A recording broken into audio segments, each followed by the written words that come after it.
For the first time in 17 years, open-wheeled super speedway racing has returned to America's West Coast. A long season of competition is about to go into the books in a blaze of glory with a 500-mile race at a speedway that is pure California.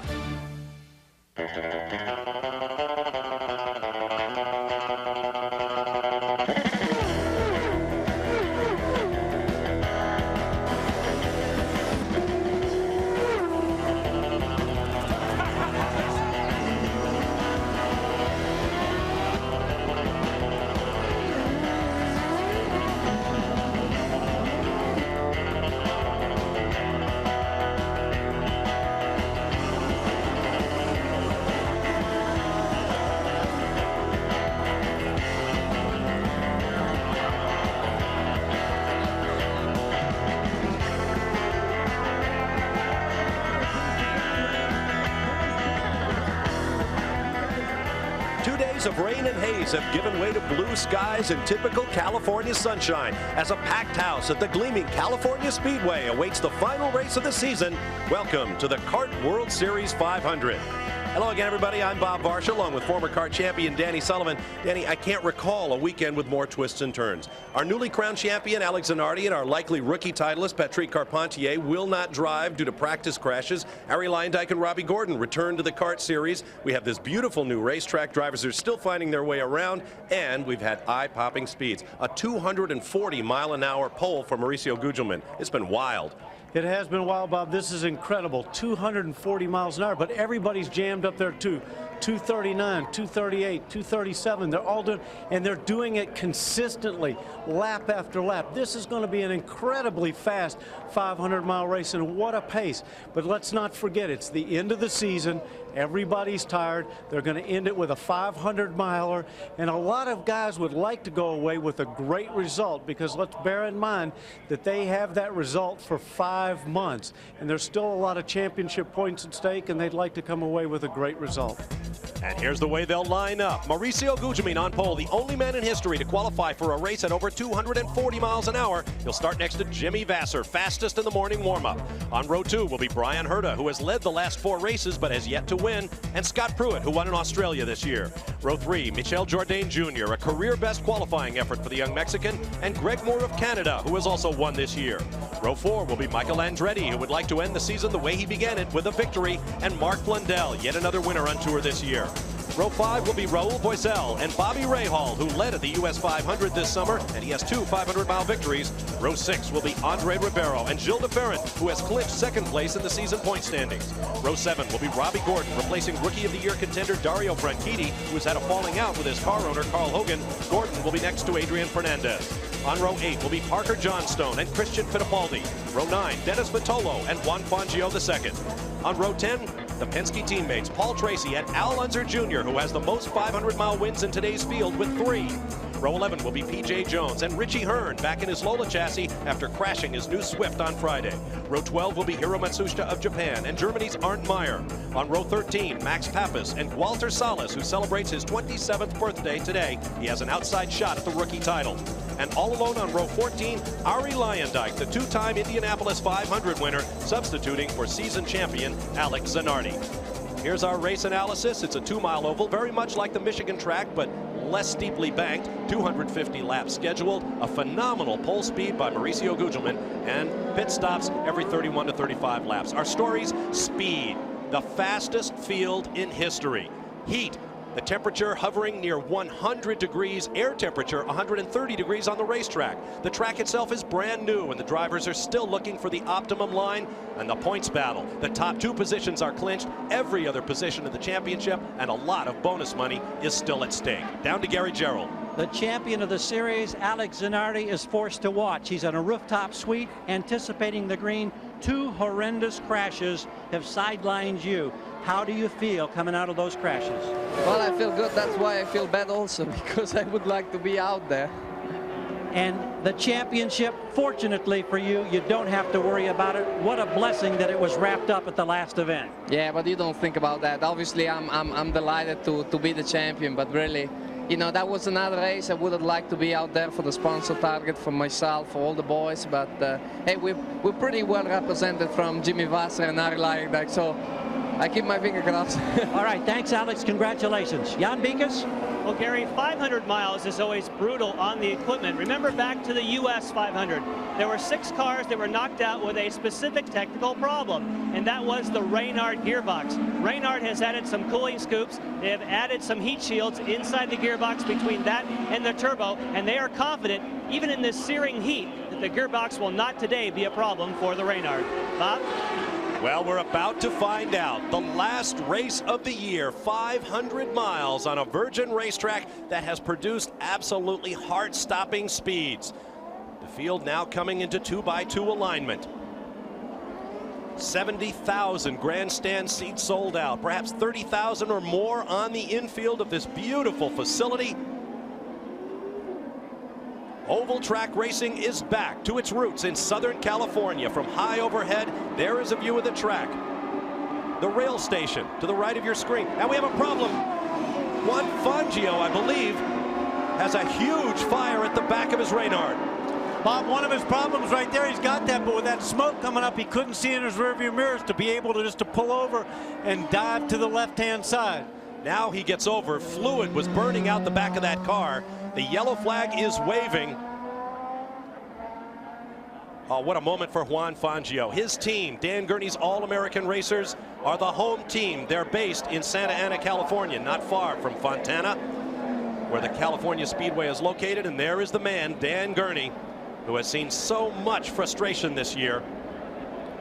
The kart safety team is on the scene to extinguish the fire. Now these laps will count. Down to Jan Bikas. Well, as a Grand Marshal, this is the worst way you could possibly start. Do you know what happened? No, we only see what you see, and that is big fire out of the back, and then it went out, so Juan's fine, and that's it. That's all we know at the moment. Now you've got another Toyota, and you've had success in the past at 500 miles, but why so soon? Any idea on the telemetry up here what could have gone wrong? I haven't even had a chance to check with our engine people. I don't know if it's engine. I don't know if it's electrical or a fuel line. I really, I'll let you know as soon as I find out. All right, good luck with the other car. This is a replay, and you can see all of the fluid leaking out onto the racetrack. Whatever it was that was burning, it appears that he ran out of it. And we saw that shot earlier. Did you see he's just driving along, and next thing you know, it just burst into flames, which tells me that he had some kind of a line come away or something that just started spraying it there. Dumped everything that looks like an oil possibly on there. An oil line came and threw everything on there. You see right out on this side, right in there. See all that oil? Couldn't get any further over there, but that streak right down through there. See all that line right there. And that is some kind of a fluid. See him laying down the oil dry. Now that's like a sandy material that just sucks the oil up so that you'll have a good clean racetrack. Here's a look at our weather conditions. 99 degrees, and it feels a lot hotter down in the pit lane. The track temperature 130 degrees, and on a cloudless day the sun is going to make it even hotter. We do have a slight breeze blowing, and it will be blowing behind the drivers as they make their way across the start finish line. As you see Fangio's car being towed away. Best finish of the year for Juan Fangio, a 10th. He desperately wanted to run well here on his new home track in the heart of Toyota's corporate country, but it appears it will not happen for him. His teammate PJ Jones is still out there. Once again, the race is underway. One lap is complete. We'll be back with more from the California Speedway in just a moment. ESPN Speed World coverage of the Kart World Series 500 is being brought to you by Toyota Motorsports. Our minds are always racing. By Miller Lite, who reminds you that anything can happen at Miller time. And by Firestone, America's tire since 1900.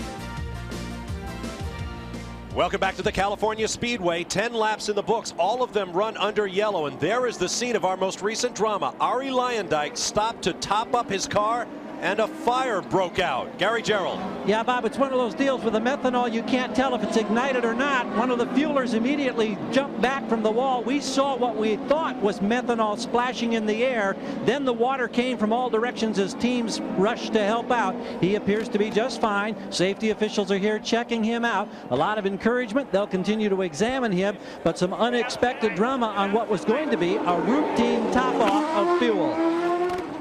Ari Luyendyk not the only man to take advantage of these last moments before we go green to top up the tank. Walter Salas, Max Pappas also stopped, as did Arndt Meyer.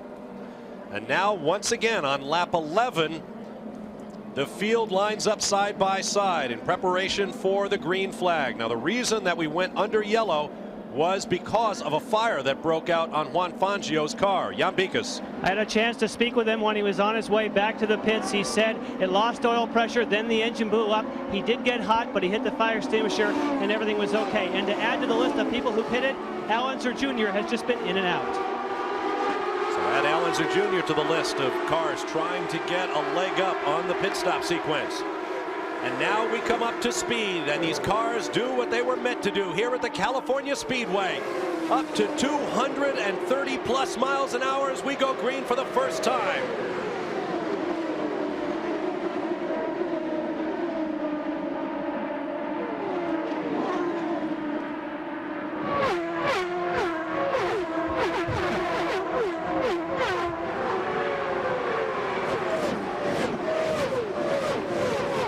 Residual speedy dry on the track creates a haze as the cars flash through it. One of the fastest parts of this tri-oval. The way they just ran over that, though, it won't last for more than a lap or two. Mauricio Gugelmin, the pole sitter, at 240.9 miles an hour. The only man ever to do that is out front with Jimmy Vasser, wearing the number 1 of the champion for the last time in 1997. Very steady hands down through there. The car wasn't moving, but don't forget on the full tanks, they're getting a feel for this thing. Jimmy wants to hold on to Big Mo and not put too much pressure on the engine. Brian Herta trying to get in the fight. We have a crash down in turn 4. It's one of the Penske cars. That's Paul Tracy's car, number 3. Tracy's hard luck continues. It's been so tough for the man who won 3 straight races at one point this year, was the points leader for months, and then came a string of races in which Paul could hardly complete a lap. And now it appears it has happened again. He looks like he was all by himself up there. That's down in turn 3 and 4, where we've seen virtually all of our crashes thus far this weekend. Watch the right part of your screen. Here he is. Right there. You just see Paul, he was all by himself, but the car just got a little loose on him. I don't know if he had gotten a little bit of that speedy drive, whatever the case was, but just stepped out on him.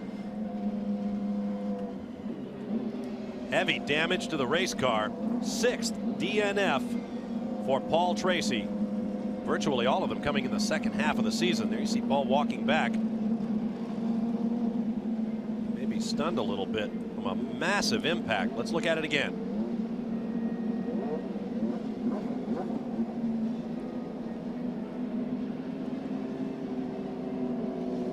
Right here, right there, you just see the back end of the car. Nobody's in front of him. Nobody was behind him. And the car just got away on him. Alex Zanardi's crash at that same point of the racetrack on Friday afternoon registered 88 Gs on impact. Fortunately, a very brief impact. You see Roger Penske sees one of his cars go out. 5th consecutive DNF for Paul Tracy at the end of 1977. Not the way he wanted to go into that 5-month off season we talked about, Danny. No, and particularly the fact that he's sitting 4th in the championship. And I know I talked to him last night. He'd really like to stay at 4th. This doesn't help him. Jimmy Vasser is 3rd in the championship, and that's the reason a lot of us think Ari Luyendyk is here to help protect that position for the Ganassi Racing Team. We'll be back with more from the California Speedway. Welcome back to the California Speedway and the Kart World Series 500. Bob Varsha along with Danny Sullivan, Gary Gerald, and Jan Bikas. Glad to have you with us. We have 21 laps in the books. All but 2 of them to this point run under caution as you ride with Jimmy Vasser. A fire and an oil dump from the car of Juan Fangio, and then a massive crash for Paul Tracy as you watch Max Pappas pull his Arciero Wells MCI sponsored Reynard into the pits. Unser Jr. and Arndt Meyer have also made secondary pit stops as we prepare to go green. Of course, everybody at home might be wondering why they do this. They're at the back of the field, so they might as well go ahead and fill the tank up, put as much fuel on board. Hopefully they'll get a long run under a green and take advantage when everybody else has to make a pit stop. Now the safety car begins to draw away as we anticipate the green flag this time around. Mauricio Gugelmin remains on point. We have had 2 lead changes thus far as Gugelmin and his fellow front row starter Jimmy Vasser have exchanged the lead twice.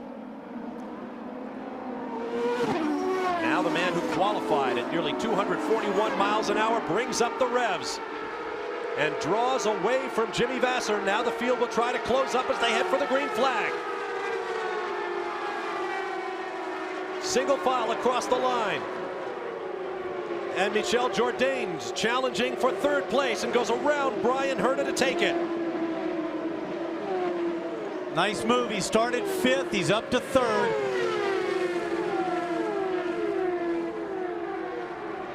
On the backstretch, on board with Michael Andretti as he makes a bid to go around Herta. The Swift chassis. Michael made it a winner at the season opening Grand Prix of Miami.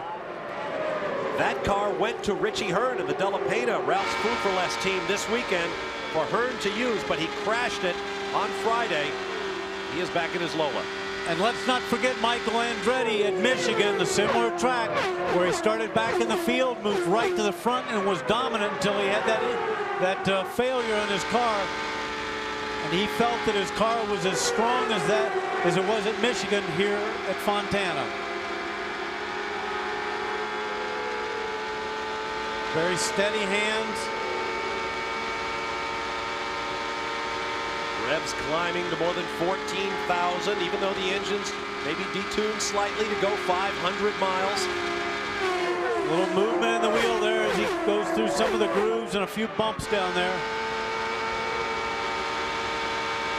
Now to the inside goes Michael. Underneath Jourdain for 3rd place. Very, very intelligent move by Jourdain. It's a 500-mile race. Here's Michael Andretti. Let's not fight just for that position right now. Let's get in behind him and see what we can learn. There you see the laps led. Gugelmin from the pole leading most under caution most of the way. Jimmy Vasser got his nose out front once. Greg Moore in the blue and white car running in 7th place now, having gone around Scott Pruitt. Pruitt started 4th. He's now back in 8th. There's a look at Moore, the youngest winner in series history, picking up 2 in a row at Milwaukee and Detroit earlier this season. He too has had some tough luck lately. Ran just a few miles of the US 500 at Michigan at midsummer.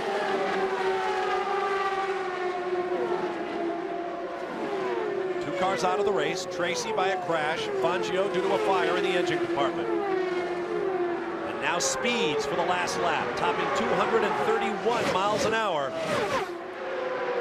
Imagine that with 100-degree temperature, full tanks of fuel, and you're running an average of 231 miles an hour.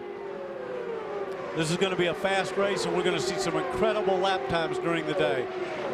Moore pulls up behind Mark Blundell, one of the Pac West cars. Blundell ran very strongly in practice up in the 238 range. Moore right up behind him, working the draft and then diving underneath into 3. And those two guys are both in identical packages too, with a Reynard chassis, Mercedes power, and Firestone. Greg Moore moved up a little high there. He got in, probably got the air disturbed a little bit off of Mark's car. That sometimes moved the front end away, losing grip. Take him a second to recover.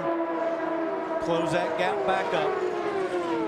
It is a championship package. Real or mythical. The Reynard chassis wins the Constructors title this year. The engine honors go to Mercedes-Benz. The first open-wheel title for Mercedes-Benz since Juan Manuel Fangio won the Formula One World Championship back in 1955. There is no formal tire championship. If there were, I would guess Firestone would have won it. Working on a string of 10 in a row, they won every road and temporary circuit race this year. Moore past Mark Blundell now and into 6th place. And you see Ribeiro pulling out there. Of course, what happened when they went in there side by side, Mark Blundell had to back off the throttle, and you just lose so much momentum when you're carrying that kind of speed around here. Well, Ribeiro with Honda power just flew by. The bright yellow nose on the Reynard. Here is Jourdain and Herta, 4th and 5th.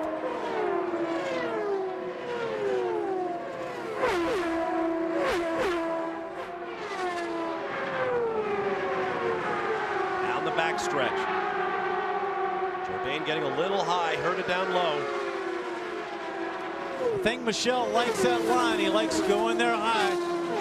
Slower traffic ahead. That's Arndt Meyer. We're going to see three abreast there. Now this is something we're not sure they can do around this racetrack. The drivers say they themselves are not sure that they can go wheel to wheel until this track is rubbered in and cures a little more. Herta and Jourdain. Meanwhile, up front, Big Mo leads his 8th race of the year. Coming off his first victory earlier at Vancouver. Stay with us.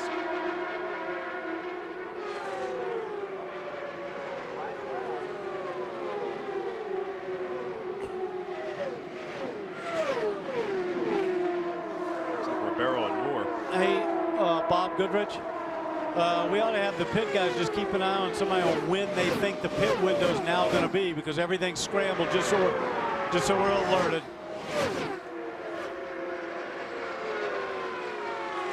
Ribeiro looking for 5th.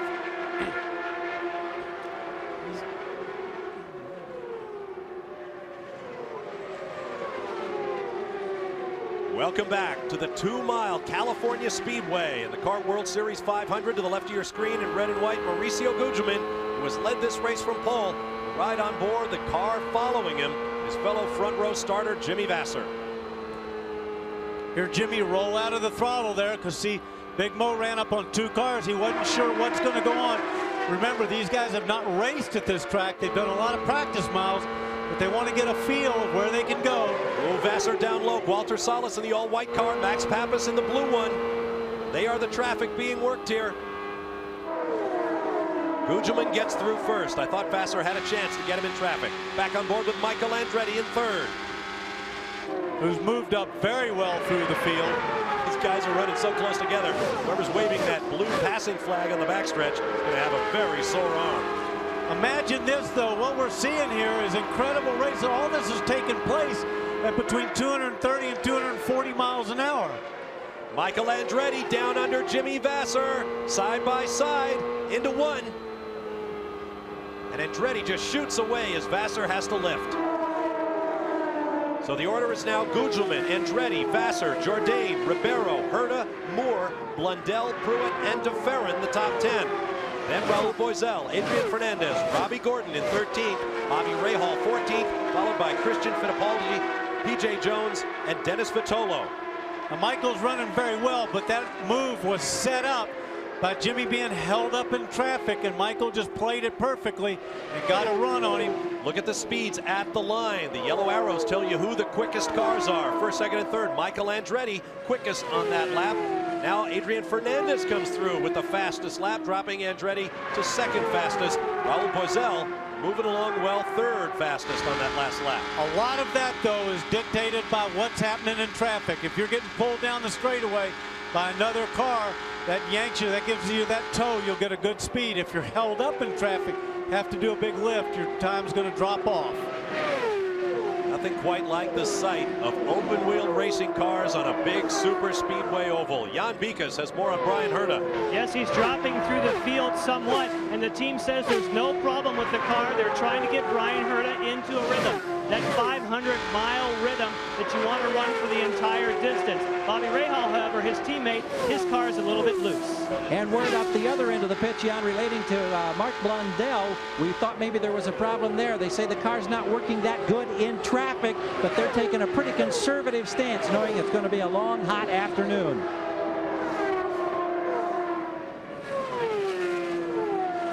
.38 laps complete at the Car World Series 500. Mauricio Gugelmin on the lead. The last IndyCar Super Speedway event here in Southern California was the 31st of August in 1980 when Bobby Unser won from pole for Roger Penske, ironically. at Ontario Motor Speedway, the site of which is just a couple of miles down Route 10 from where we sit here at the California Speedway. Now it's a vacant lot covered with weeds, but the memories linger. Moving back in the field now. Michel Jourdain runs fourth. To the left of your screen, Brian Herta in the black and white car is eighth. Gilles de Ferran is ninth. Are you surprised to see de Ferran running this far back? I am a little bit, but I think that if it's typical Derek Walker, they will be working with that car all day long, trying to keep him right in there and hopefully be strong at the finish. Earlier this weekend, Brian Herta picked up a brand new Mercedes-Benz in the pole award ceremony honoring our 8 pole sitters this year. Big crash down in 3 and 4 once again. 2 more cars in the wall. And look at the debris. That's Arndt Meyer tossing debris out of the car. There's Hiro Matsushita down on the pit lane. Is that Ari Luyendyk's car? We believe that's Ari Luyendyk's. Let's take another look. Oh, Meyer spun and collected the target car. That little brief fire there is just a quick flash fire. Oh, and Ari got hit up in the wall, and then another, and then he came back up and hit him again, going into the wall. It looked to me like Arndt Meyer got way down below that white line and set the car off. Let's get on board now. Watch and listen.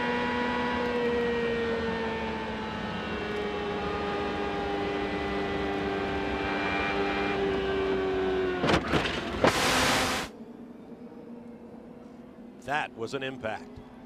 That was a really big impact, and you can of course see it from the debris that's out there on the track.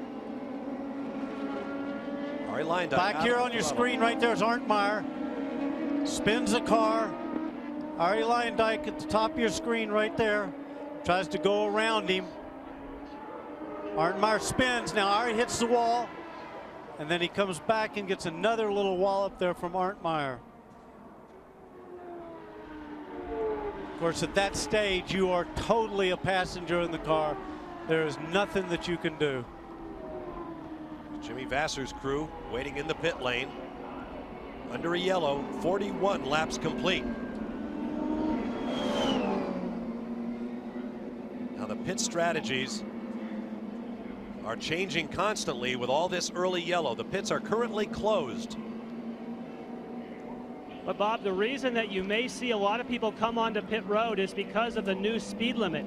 It's 60 miles per hour. So many of the team managers said even if they have a half a tank of fuel, they will pit every time there's a caution flag, because under green flag conditions, you lose a tremendous amount of time down here on pit road. All right, thank you, Jan. Among the cars on the track, Scott Pruitt started 4th, is now running 12th. Andre Ribeiro's going in the other direction. He started 11th. He is up to 5th.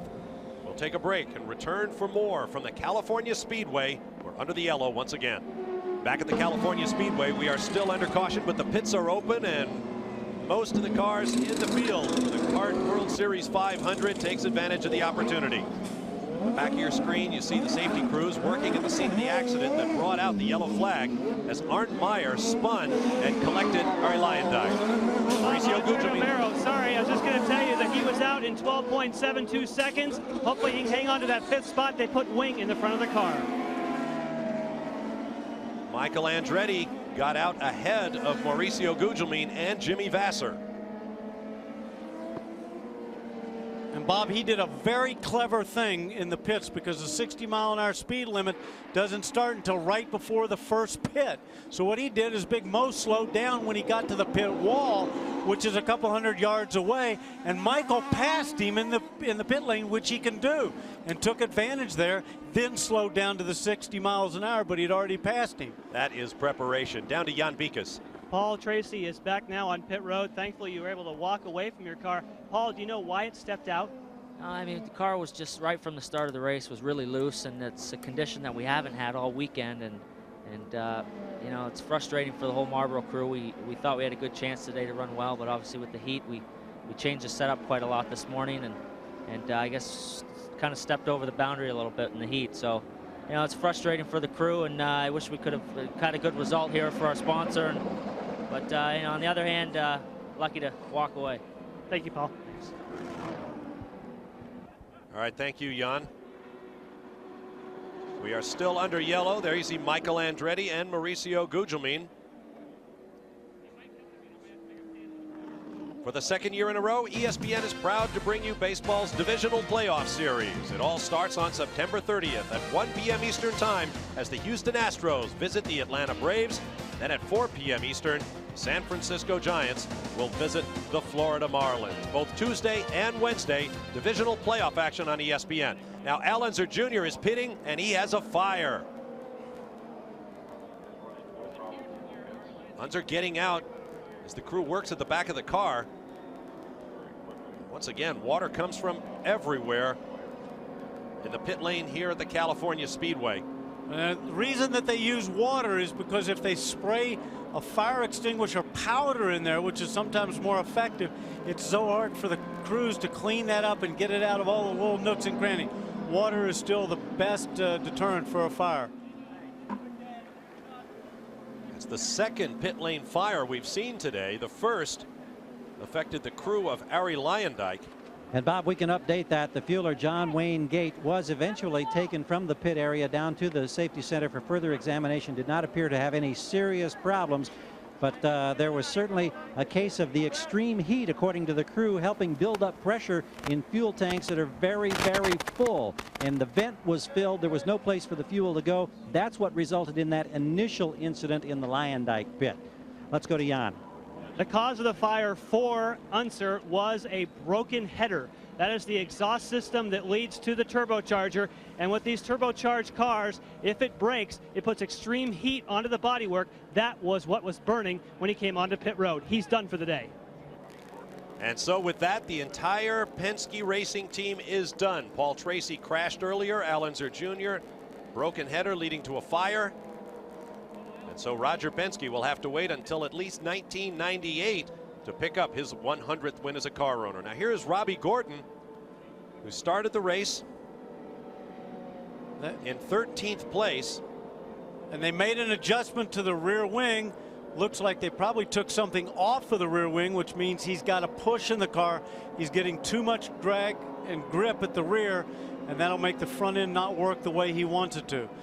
Remember, in most 500-mile races, they're always tuning the car in these pit stops to try to make them very racy at the end.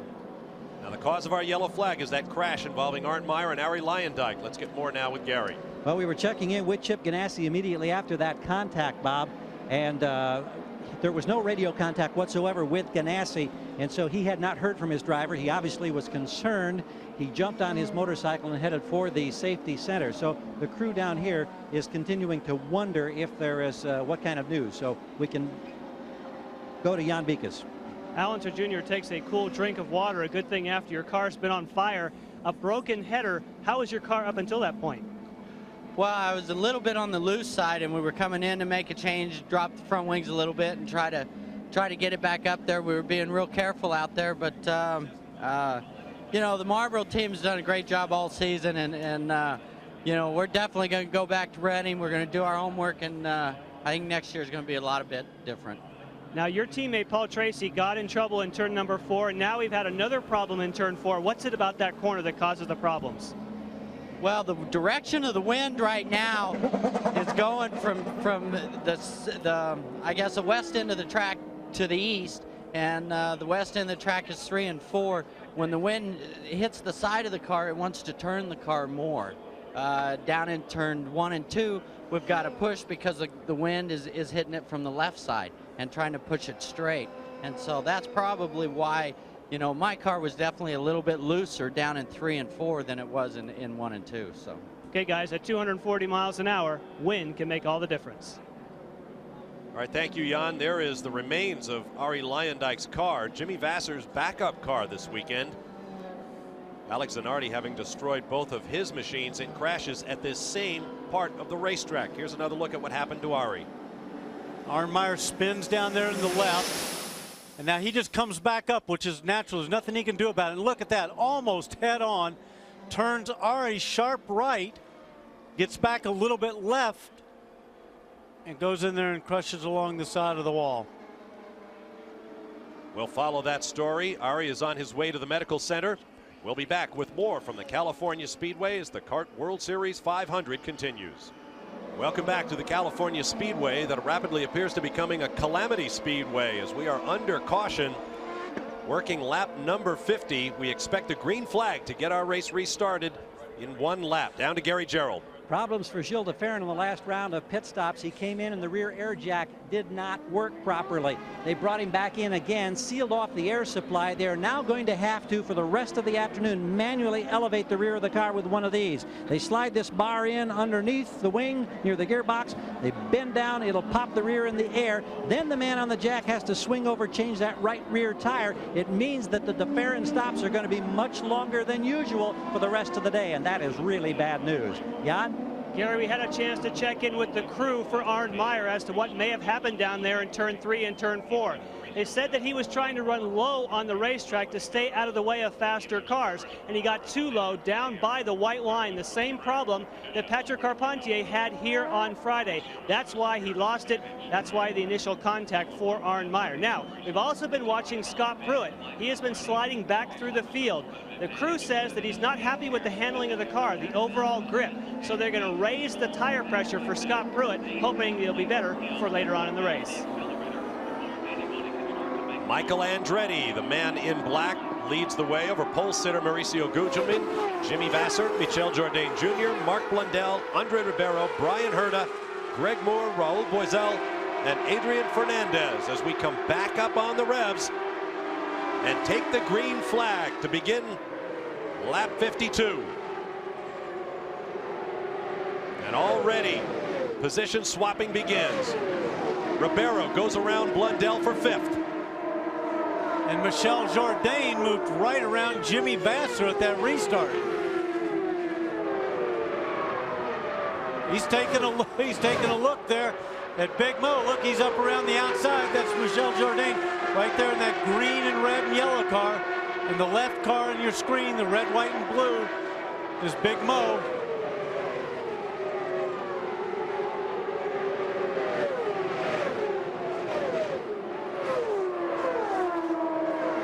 This is the battle for second place behind Michael Andretti.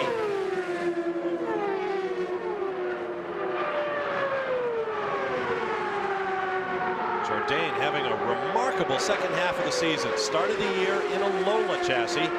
Had trouble with it, as most of the field has all year long. Then switched to a Reynard, and he has been marching up the qualifying charts. Started 5th today, his career best. He's having a great run. He got a little high up in turns 3 and 4 that time. That's why you see him. He's dropped out the screen a little bit there. He had to back off. When he backed off, he was going to fall back into the clutches of Jimmy Vasser and Andre Ribeiro. See Jimmy Vasser making a move on him. You lose the momentum at 240 miles an hour. It takes you a couple laps to get it back. Jourdain's best finish this year was a 12th on the natural terrain road course at Portland, Oregon. He finished 13th at Toronto, and then again on the super speedway at Michigan. Guys, when you're watching Andre Ribeiro on the last pit stop, they added front wings, so he should have more grip on the front tires now in traffic. Well, Jan, what we're seeing right there is he was able to turn down, run a tighter line down low, and he's passing Michel Jourdain, or he's trying to, but Michel takes the proper line. And Andre Ribeiro, see why he went up high? He lost that air when he got too close to Jourdain's car and moved up high, lost a little momentum. Those wide shots give you the sense of speed as the cars flash into the picture.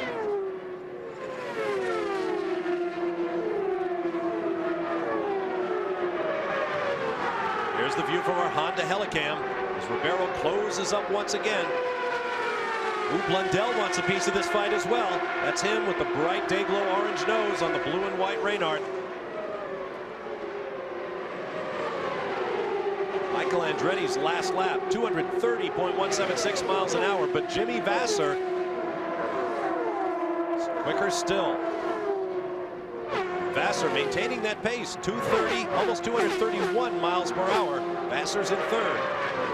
Now Ribeiro under Jourdain, moving into fourth. See, Michel Jourdain's car moves up high there, and he lost another position right there to Mark Blundell in that bright blue and orange car. Smart move. His car obviously goes away a little bit in traffic. He'll report that in, lose a little ground, but stay smart, stay clean. And Greg Moore's now going to have a go at him and makes a good clean pass. Now, that's very frustrating for a driver, but we got to remember there's a lot of racing left here. Stay cool. There's just under 200 laps to go. A lot of racing. Flying through the tri-oval. 14-degree banking at either end of the track. 3 degrees on the backstretch.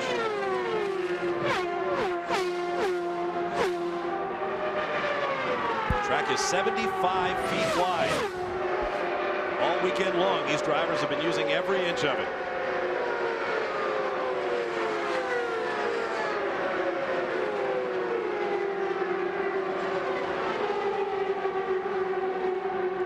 Is Andretti up front. Michael Andretti in that Ford-powered Swift, looking for Ford's 50th victory in a 500-mile race.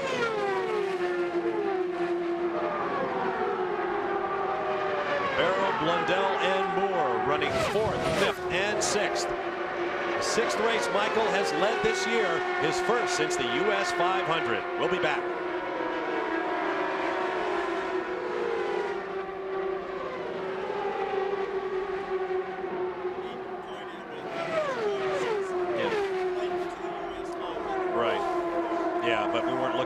So I just when the graphics came up and Michael's name was at the top of it, I knew I could do it.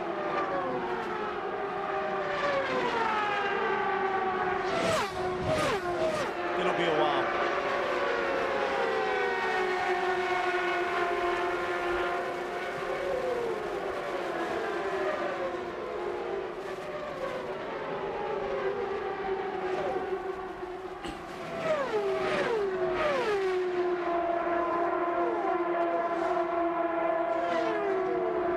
Around the 2-mile California Speedway at over 300 feet per second. Ryan Herta, black and white car, leading a train. There is Mark Blundell. Chasing Andre Ribeiro, 4th and 5th in the Kart World Series 500 with 62 laps complete.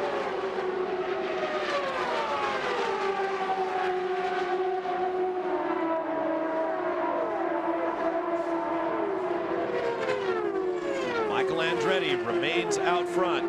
Jan Bikas has more from the pit lane. Steve Olby is the medical director for Kart. What are the conditions of both Luyendyk and Arnmeyer? Well, Ari was momentarily unconscious at the scene, but he is now awake and talking. He's not complaining of anything. We're going to send him to the hospital for a CAT scan. He'll be there at least overnight, have some precautionary x-rays, but it looks like things are real good. Arndt has not been injured. He's sore around the neck and shoulders. He's getting some physical therapy in our medical unit. We expect to release him shortly. Thank you, Steve. Okay. Once again, the integrity of these cars structurally is absolutely amazing. These massive impacts, 88 Gs for Alex Zanardi. Yet the drivers race again. Good look there at Greg Moore. Running in 5th place. Mercedes power, the Reynard chassis. These engines are absolutely amazing. Built to such incredible tolerances that they don't even use gaskets to join things like the heads and the block. Let me check that. Greg Moore in 5th, Mark Blundell in 6th. Michael Andretti the leader, Mauricio Gugelmin 2nd, then Jimmy Vassar in 3rd. Andre Ribeiro 4th, Moore 5th, Blundell 6th. There is Michael Andretti on the lead. As we mentioned earlier, he ran very strongly on a very similar kind of racetrack at Michigan earlier this year in the US 500 before mechanical problems sidelined him. Bob, let's jump in with a word on Michael Andretti that's rather unusual, and maybe Danny can respond to it. We know it's extremely hot today. Michael had complained just a short time ago, before this session of green started, that it was extremely hot right underneath his bottom on the seat of the car. As you well know, that's an area where you can't dissipate any heat, and it's one of those things we believe to be a cumulative effect. Danny, how often does that happen? Is this something unusual? Well, it's not that unusual if his car is bottoming, because that's where the rear skid plates are, at the back of the tub, which isn't that far from your bottom, and that pushes the heat back up through the tub. So if he's touching out there in certain spots, that can put the heat right where he doesn't want it. But let's not forget, he's got about a 240-mile-an-hour breeze out there trying to cool him. Let's check at the line. Andre Ribeiro has gotten around Jimmy Vasser for third place. There's Ribeiro with that bright lime green nose on his LCI-sponsored Reynard with Honda power and Firestone tires. Ribeiro is one of the drivers. People are speculating about where he might wind up next year. Will he be back with Steve Horn's Tasman outfit? Here are the fast laps of the day thus far. Mark Blundell, 2:32 and change, followed by Gugelmin, his teammate, Andre Ribeiro, and Jimmy Vasser.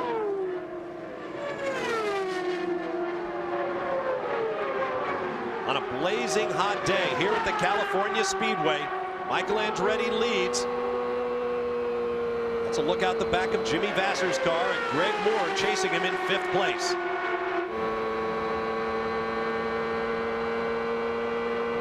Vasser coming off his first and thus far only victory of the year at our most recent race 2 weeks ago in Laguna Seca, California, avoiding becoming the first champion since Nigel Mansell not to win a race in the following season. Jan Beekes. Raul Boisel is on pit road. He has an electrical misfire. They are changing some of the electronic boxes for the Ford power plant, as well as possibly the spark plugs. Yes, they're going that direction at the moment. So Raul Boisel is losing valuable time on pit road while they exchange components, but they're hoping that maybe they'll keep him running, because there often is a lot of attrition in a 500-mile race. Raul Boisel, another one of those drivers who could be on the move next year, the most experienced driver out there not to have won a race. Greg Moore on the right, Jimmy Vasser on the left. There is Blundell in 6th place.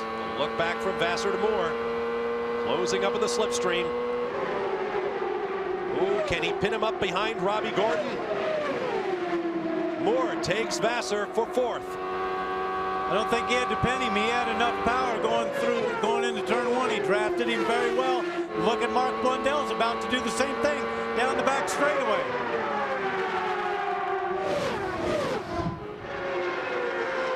Good smooth pass for Mark Blundell on Jimmy Vasser.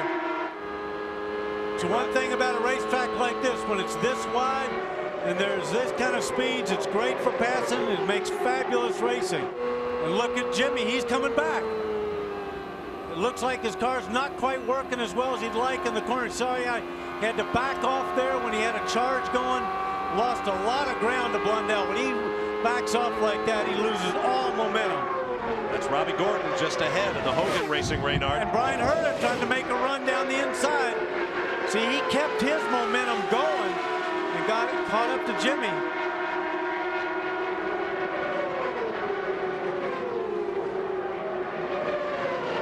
There's the running order and the gap in time to the race leader at the upper left of your screen. Once again on board with Vasser, looking back at Herta.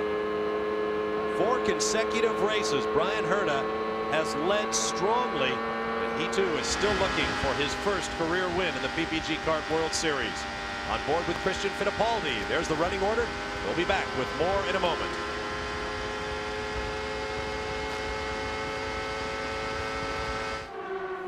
The re-air for the Haynes 500? No, okay. Okay. Oh, is that the Featherlight Modifieds? Hey guys, where are we on pit windows? 84 is the max for Michael. Okay, thank you.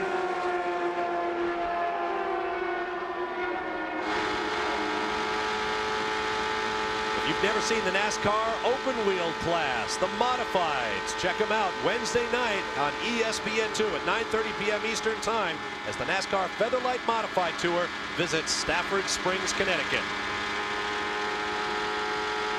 Now, speaking of NASCAR, the Winston Cup Haynes 500 at Martinsville, Virginia was rained out today. It's been postponed to tomorrow, Monday morning. You can see it at 11 a.m. Eastern Time on ESPN.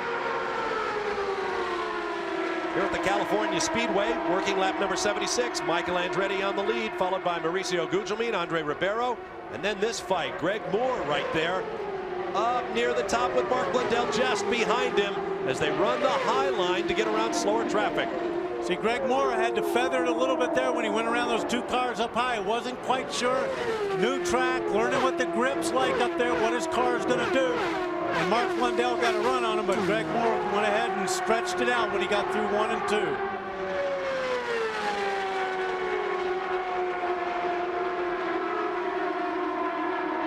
Past the pit entrance in front of the huge crowd here in the grandstand. 70,000 grandstand seats at a state-of-the-art racetrack, an entertainment complex, really. Wonderful place to see a race. First open-wheeled oval track race here in Southern California since 1980. Now on board with Gilles de Ferran, as he mentioned earlier, having problems with the jacking on his car.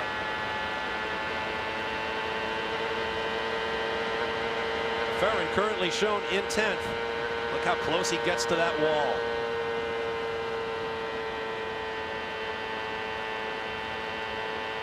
Looks easy from here, huh? Telling you, it's not easy from sitting inside that car. You want to let that car just track and use all the road it can without much resistance. To Jan Bikus. Brian Herta is on pit road, and you can hear there's no engine running. Another Ford power plant with a possible electrical problem, maybe more. They're going to take the back of the car off, and they're going to try and change some of the components, because he came by a couple of times here on the front straightaway with the engine running very roughly. But guys, they didn't seem to get to this as quickly as I would think. At first, a discussion with Brian, so he is going to lose valuable time. Maybe they think it's more than just electrical.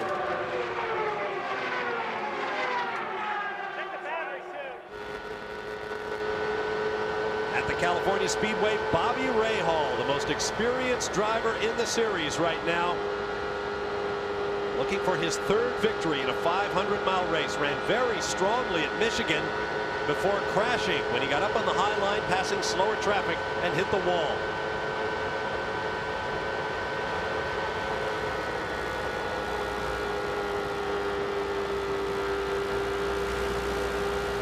Rahal began the day in 10th. Currently runs 8th.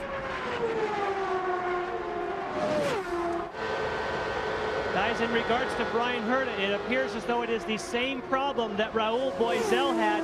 They were able to repair Boisel's car, and he's back out on the track. They're in the process of doing Herta's. The upper left, you see the speeds for lap 81. And look at Greg Moore, 232 miles an hour. 5 to 10 miles an hour faster than the 3 cars ahead of him. Now you ride with Scott Pruitt. Breathing the throttle. After our Laguna Seca race 2 weeks ago. Looking back now from Pruitt's car. Mauricio Gugelmin on the left.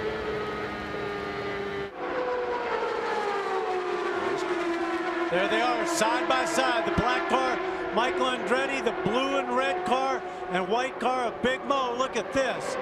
All in traffic. Mo going high and Michael going down low. Andre Ribeiro right in there as well. The top 3 cars. Now Ribeiro gets pinched slightly in traffic. Here comes Gugelmin. And Gugelmin dropped back. Ribeiro took advantage of the traffic and slotted in front of him. There's Big Mo on the left of your screen, and just in front of him is Ribeiro. Back on board with Scott Pruitt. Michael Andretti dives for the pit lane. Gary Gerold awaits him. Everything to our knowledge has been routine. It looks like his teammate Christian Fittipaldi is planning to come in at the same time, but these are very spacious spits, 42 feet long. That's only topped by Gateway near St. Louis. Here's Andretti now on the mark. We'll see how the Newman Haas team fares for the race leader. Not anticipating any changes. Nothing up front with the wings. All the fuel. Got it rolling just under 13 seconds as he smokes the tires out of here. Mauricio Gugelmin enters the pit lane just as Michael Andretti leaves. Staying below that solid white line with all four wheels. That's Raul Boesel, who also got in and out. In fact, he got a very quick pit stop. I'm not sure that they got fuel and tires on that car. There's Gugelmin. Gugelmin getting the routine service. Again, no apparent changes. These front runners liking the way the car handles. Almost stalls it, saves it. Now gets it going. Lost maybe a second and a half. His teammate Mark Blundell in and out at the same time as the action picks up in the pits. Andre Ribeiro now shown as the race leader. Here comes Brian Herta back out. He spent a lot of time in the pits. Greg Moore now dives for his pit box. And Bob, they were able to repair the electronics on Brian Herta's car, but they won't know for sure if it's fixed until he gets a flying lap. Our leader, Ribeiro, is not due for one more lap, so he's getting great fuel economy. And the laps are going down at 30 to 31 seconds per. You can fall a long way behind with a long stop. Moore heats up the tires in the easiest possible way. There is the new race leader, Andre Ribeiro. Scott Pruitt makes his stop. Ribeiro down low and slow. He should be heading for the pit lane. Bobby Rahal pulls into his pit stall. Other than that, the pit lane relatively clear for those stopping right now.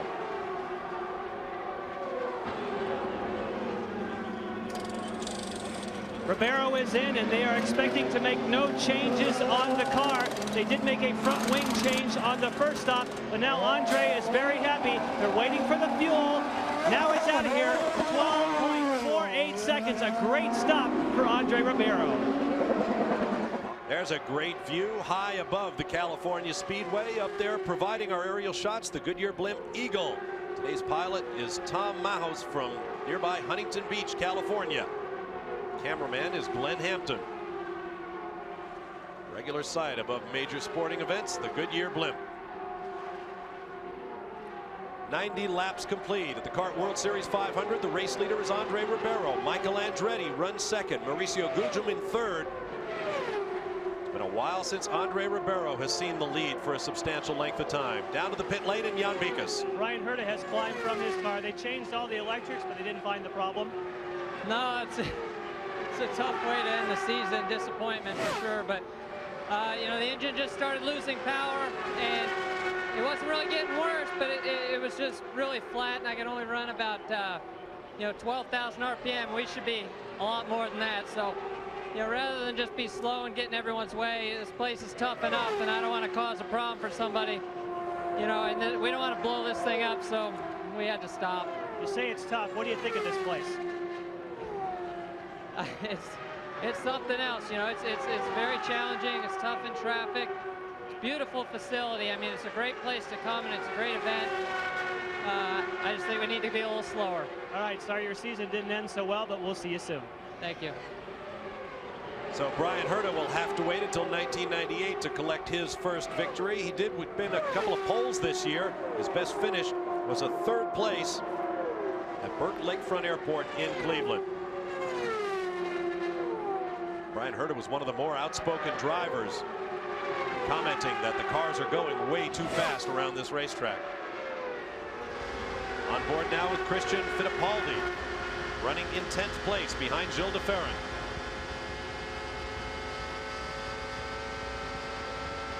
Been quite a year for Christian, breaking his leg in that absolutely awesome crash in the streets of Surfers Paradise, Australia. He collided, in fact, with Gilles de Ferran. Came back strong, had perhaps his best race of the year in his comeback race after months away from the sport. At Portland, Oregon, qualified third and finished fourth. His best performance in both categories. Now, Jimmy Vasser's story. Here's Gary Gerald. Bob, one of the things you always worry about on a very hot day is tire wear, tire conservation. For the first time today, we have seen on the right rear that came off Jimmy Vasser's car, very distinct blisters. Confirmed that with Tom Anderson, the team manager, and they said that that's why the car was going loose, and he was struggling the last 10 or 15 laps prior to that stop. First instance of it we've seen this afternoon in the extreme heat.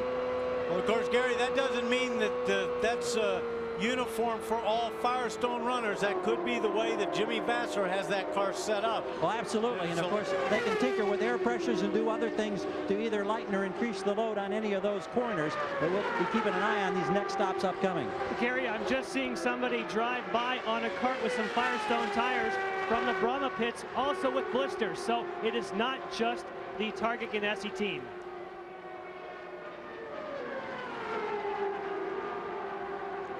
Flashing through the tri-oval area, Jimmy Vasser, who has held the #1 symbolic of the PPG Kart World Series champion throughout the season. He will give it up to his teammate Alex Zanardi. Zanardi not in this race after suffering what we understand to be a concussion with a couple of heavy crashes in Friday practice.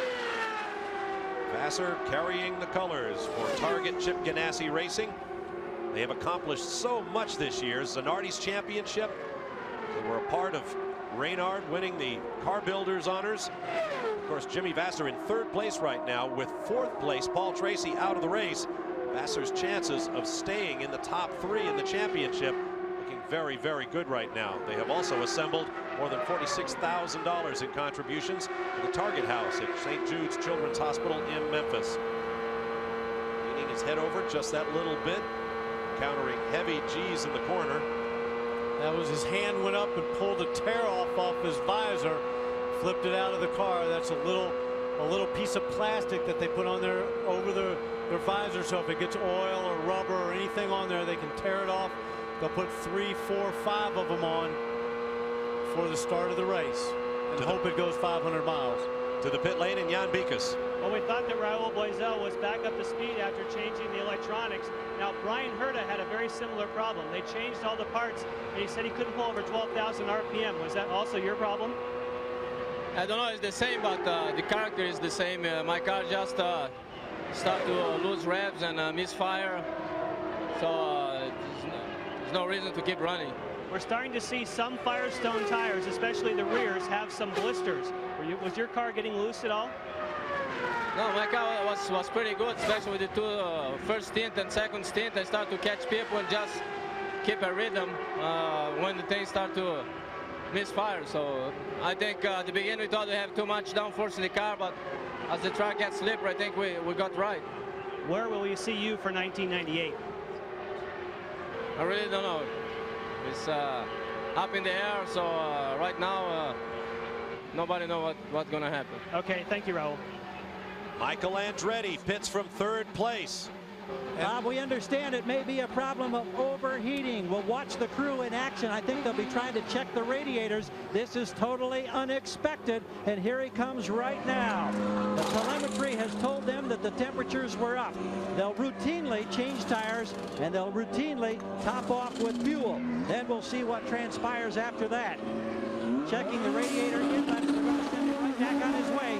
15 seconds. Well, Gary, you were talking about him being hot under his seat earlier in the deal. Of course, if you've got any leakage in the radiator, that's tend to where the water goes.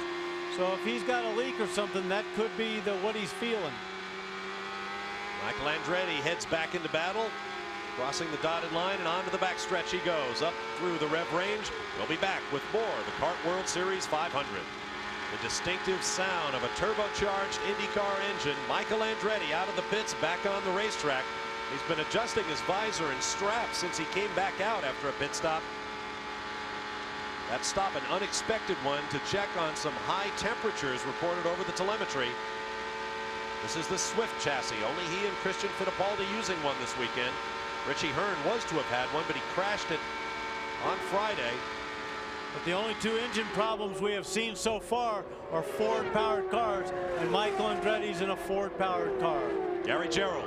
On the update on Michael Andretti, the crew tells us they did not find anything specifically, but there was a small trail of some type of fluid as he left the pits. Nothing major, but apparently because of the overheating, they may be having problems. And now I'm told he's coming back into the pits again. Michael so this Andretti is not a good sign. Dives for the pit lane.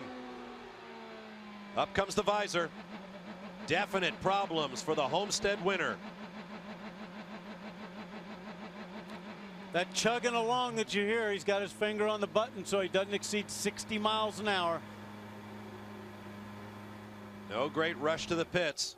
Shuts it off, takes the steering wheel off. They're going to disconnect. Looks like it's all over. He knows what the problem is, and he knows it's terminal. Tough break for the winningest driver in the series right now with 36 victories. Shaking his head is Michael Andretti. And just like at Michigan, he knew he had a great handling car, and he was poised for a good result. 8th DNF of 1997 for Michael Andretti.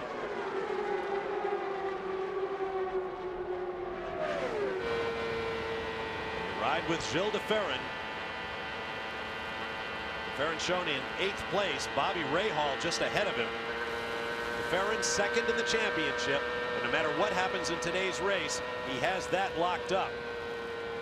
Michael Andretti is out and Gary is with him. Well, Michael, was it overheating? And tell us what you know. Yeah, it was starting to overheat, and they worried about it blowing up and putting me in the wall, so we brought it in before it would break. We had heard a radio conversation earlier that it was hot underneath your backside. Do you think that's all related? I don't know. It's possible. I don't know. I don't know. You had a race car once again, just like Michigan, that looked like was capable of winning. No, there's no question about it. I was playing very conservative, and I was backing off in the 2 corners and just trying to bring it home. And well, racetrack conditions today in the extreme heat. Can you give us an idea of how it was while you were there? Unbelievably good. I couldn't believe it. The grip was as good as it's been all weekend. All right, plans next year. You're all set with the Newman Haas team again? Yep, we'll be back, and hopefully not have these problems. Thanks, Michael. Next year there may be more teams running that Swift chassis. They'll get a lot more development information. Good battle going on now between Bobby Rahal on the left, Gilles de Ferran on the right. Rahal, the only active driver to have raced at the old Ontario Motor Speedway, the oval, a couple of exits up the highway here in Southern California. That was on the 9th of May in 1976. He drove in a Formula Atlantic race, sharing the front row with the late Gilles Villeneuve. Ride with Gilles de Ferran. Rahal just ahead. Bobby's got pretty good luck in inaugural races. This, of course, the inaugural Kart World Series 500 here at the California Speedway. He has won 5 times in first-time events. 1982 at Cleveland, 1985, the old Marlboro Challenge, 1986 in Toronto, and 1992 at both Detroit and New Hampshire. At the line, Ribeiro with the fastest lap time. Greg Moore in the pits and out. Moore pitted from 3rd place. This on lap 112.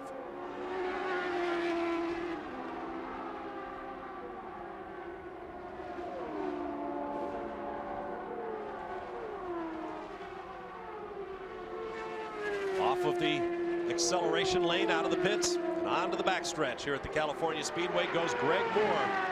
The race leader is Andre Ribeiro. Mauricio Gugelmin shown second. Then Mark Blundell, Gugelmin's teammate. Boy, the Pac West team is laying down a real 1-2 punch here at the inaugural Kart World Series 500. Both Gugelmin and Blundell running very, very well. Now there's Bobby Rahal, Gilles de Ferran, and race leader Andre Ribeiro, who has lapped up to the 7th place car. Gary Gerald in the pit lane. And the blanket goes over another Firestone rear tire. A clear case of blistering. Jerry Forsythe said, get back there. You need to take a look at those tires. We got a good look just before the blanket went down. And yes, indeed, major blistering. This was an unscheduled stop. Jan? And Gary, in regards to those tires, Firestone brought the exact same tires they ran at Michigan. Goodyear brought a harder compound because they were afraid of the blistering. Andre Ribeiro, who's also on Firestone tires, right now has an understeer or a push. He says it is slowing him somewhat, but the team says they'll give him more wing on his next pit stop. Only 26 laps on that fresh set of tires for Greg Moore. So we may have a story developing here on the tire front. Ribeiro out in front. We'll be back in just a moment. Back at the California Speedway, Mauricio Gugelmin pits from second place. This on lap 117. His teammate, Mark Blundell, once again pits with him. You don't often see teammates pit together like that, but the Pac West team seems to do it all the time. Well, you have a very large pit here, so you've got plenty of room. But remember, if they're running the same pace, they're going to run out of fuel at about the same time. Now we're following the Firestone tire story. Greg Moore just went through a set, blistering in just 26 laps. Let's see if we can learn more with Jan Bikas. Well, Al Spire is in charge of the Firestone program. Why the blisters? Well, it's just really hot out here today, and it was about as hot when we came here and tested, you know, ambient around 100 degrees, track temperatures up around 140. But we've seen some blistering on the tires in our testing. We've seen some here today. We're trying to work with the teams to make some pressure adjustments. We think we can work through it, and we think we'll be okay. Now, if the center of the tire is blistering, then you would let air out of the tire. Is that correct? That's exactly correct. You let a little bit of air down. Obviously, you don't run too low. But basically, it's really hot today. It's hard on everything, all the equipment, engines, drivers, and tires. But we think with pressure adjustments, we can work around it. Okay, they're communicating up and down pit road. I've seen them on the radio, so hopefully all the teams will get the message.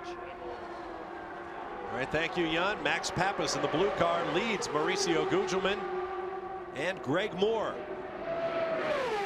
Running 7th and 8th, Gugelmin and Moore. Pappas shown in 15th place. I don't know about you, but that was very close to about 230 plus miles an hour. They went in there wheel to wheel. Greg Moore hung in on the outside, but Big Mo had the line. Gary Gerald has more on the Pac West team as a yellow flag comes out. And apparently it's a debris situation, Bob. The yellow was mistimed as far as Pac West is concerned. Blundell came in a bit early, as did Gugelmin. For Gugelmin, it was a case of a cut tire that brought him in just a little bit early. And we're waiting to see if we get any further definition. Apparently is a debris. Jan? Well, in regards to pit stops, we talked about the fact that with a 60-mile-per-hour speed limit, people would take advantage of the yellow flag. Andre Ribeiro, our leader, will pit as soon as the pits are open. They're currently closed. The Lexus safety car is out on the track to pick up that man, Andre Ribeiro, the leader. Incidentally, driving the pace car today, Tricia Hessinger of the PPG pace car team. After 11 years, she is retiring from pace car duties. We wish her a lot of luck in the future. Meanwhile, Andre Ribeiro having his best run in a long, long time. A former winner in the series. Down in the pit area, the gentleman in the suit is Greg Penske, son of Roger Penske. He is the boss here at the California Speedway. And on the left, Cindy Crawford, who I'm sure needs no introduction whatsoever. No, but over there to the right of Greg is Cindy Crawford's boyfriend. Oh, well. Just nice for to see her here anyway. Anybody at home that's wondering about that, her boyfriend owns some clubs here in Los Angeles and in New York. The pits are now open. 4 cars on the lead lap. Ribeiro, Fernandez, Adrian Fernandez having a good run. Jimmy Vasser and Gilles de Ferran. Bobby Rahal shown in 5th. Christian Fittipaldi up to 6th. Mauricio Gugelmin 7th and Greg Moore 8th after their recent stops. Michel Desjardins Jr. 9th. Mark Blundell is 10th, followed by Scott Pruitt. P.J. Jones up into 12th place. A good run for Dan Gurney's remaining car in the field. And the highest running Toyota car out there right now. Parker Johnstone is 13th. Robbie Gordon 14th. Max Pappas 15th, followed by Walter Salas and Richie Hearn. Bob, Andre Ribeiro is here on pit road, and we're going to wait to see if they do put front wing into this car. Let's see how much half turn one full turn of front wing for Andre Ribeiro. Now it's full of fuel. Wow, 12.69 seconds for Ribeiro. More action in the pit lane. Looks like Jimmy Vasser coming along. There's Adrian Fernandez in the pits. He is Ribeiro's teammate. Still using the Lola chassis. The Lola firm, which has been in severe financial difficulties since an abortive effort to field a Formula One team, has been bought by Irish racer and track owner Martin Birain, who owns the Mondello Park circuit in Ireland. He now owns Lola Cars. It'll be renamed Lola Cars International. They will try to get back into PPG Kart World Series racing. They may have to form their own team to do it. Jimmy Vasser in and out, looking for his second consecutive victory. What a way to wind up a season it would be. 17th and final stop on the PPG Kart World Series for 1997. We're in California. We'll be right back. Down to Jan Bikas. Well, Adrian Fernandez made a pit stop, and he's been doing very well with the Lola chassis that has some aerodynamic improvements. But look here, these are the blisters. This is the tire that came off Fernandez's car, the rear tire. You can see that it gets overheated in the center of the tire, and then the rubber actually comes off. You can see the cords below. So they're going to try and lower the air pressure so it's not as crowned, hopefully to try and cure that problem. Gary? Well, we've just received word up here in the Vasser end of the pits as they are taping over the blisters that came off his last set. This is the second time for Vasser. Now, they have elected to switch to the harder compound, the primary, as opposed to the option that they'd qualified on. And in fact, we are being told now that all of the Honda teams that run Firestone tires are going or have already gone to the primary, the harder, more durable compound for the rest of this race. Gary, I'm not quite sure why they're taping them over. I think that they just don't want prying eyes to see it. I mean, that's the simple deduction that I've gotten down here, because anytime they see us in the camera, usually there's a blanket that comes in, and they're trying to protect the tire manufacturer. Obviously, they don't know that we've already talked to Al Spire and heard from him, so I think they're just trying to cover it up as best they can. Well, you should tell them that and save them some tape. Here's our race recap. 122 laps in the book. Andre Ribeiro leads. Green flag race average 225 miles an hour. But keep in mind, many of the early laps were run under caution after a series of incidents. Those out of the race: Ari Luyendyk, Art Meyer, Paul Tracy, Juan Fangio, who brought out the first yellow with a fire. Andre Ribeiro leads off turn 4 into the tri-oval area with his teammate Adrian Fernandez just behind. A Tasman 1-2 as we go green. And look at the traffic behind.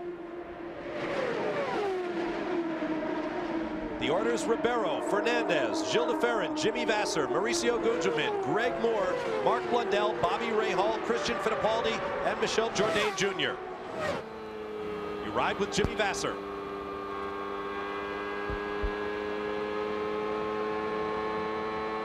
Squeezing on the throttle. Honda power behind Vasser. Here comes Gilles de Ferran trying to take back a position from Vasser. Vasser got Oh, that was close. I'm sorry, that was close. Jimmy Vasser went to move down, and Gilles de Ferran stuck his nose right in there. That was close racing at 230 miles an hour. Don't try this at home, kids. Bobby Rahal making a move. For me, the most incredible part, you're watching this, it looks like you're kind of driving on the freeway, except these guys are doing 230, 240 miles an hour.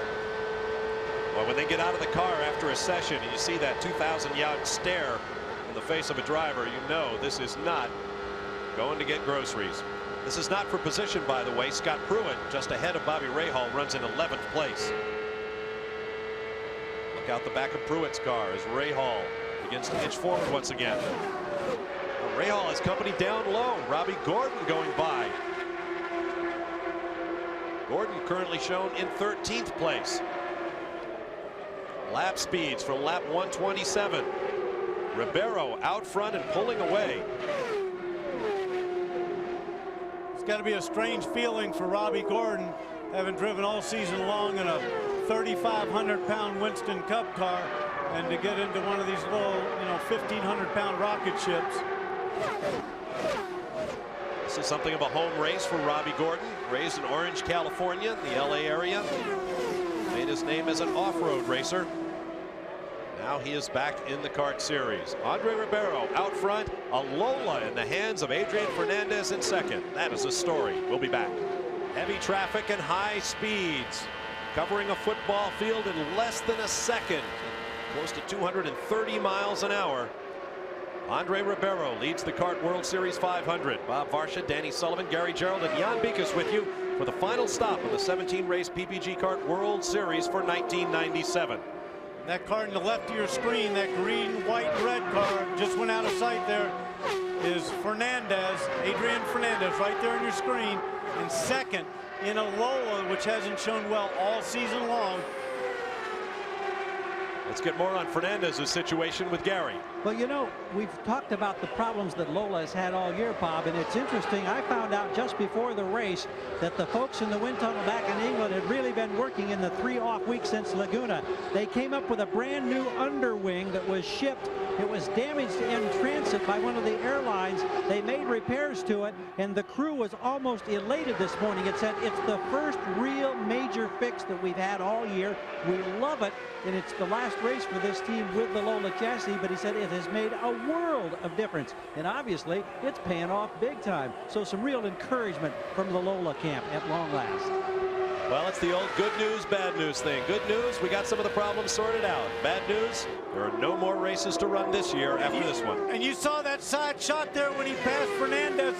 That was Gilles de Ferran. When he passed him there, it looked like Adrian's car got a little sideways. He had to correct a little bit. But you know what? He's got to be a happy man right now because at least he's competitive and he's running at the front. Gilles de Ferran opening up on Adrian Fernandez. De Ferran now in second place behind Andre Ribeiro. Lola needs a great result. Teams that have used the cars this year say they won't use them next year, which is why we say Lola may need a team of their own. They're going to get back into IndyCar racing. Ribeiro and De Ferran up front. We'll be back. 225 miles an hour or so here at the California Speedway, looking out the back of Scott Pruitt's car in 11th place here in the Car World Series 500. Adrian Fernandez to the left of your screen runs in 3rd place. Jimmy Vasser in red is 4th. There is Pruitt with Robbie Gordon just behind him, and that is for position. They are 12th and 13th.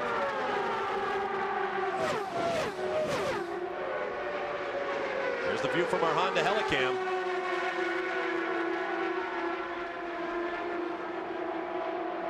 Crowd in that grandstand, and thousands more down on the infield. Perhaps 100,000 people here on a blazing hot day, but it is cloudless.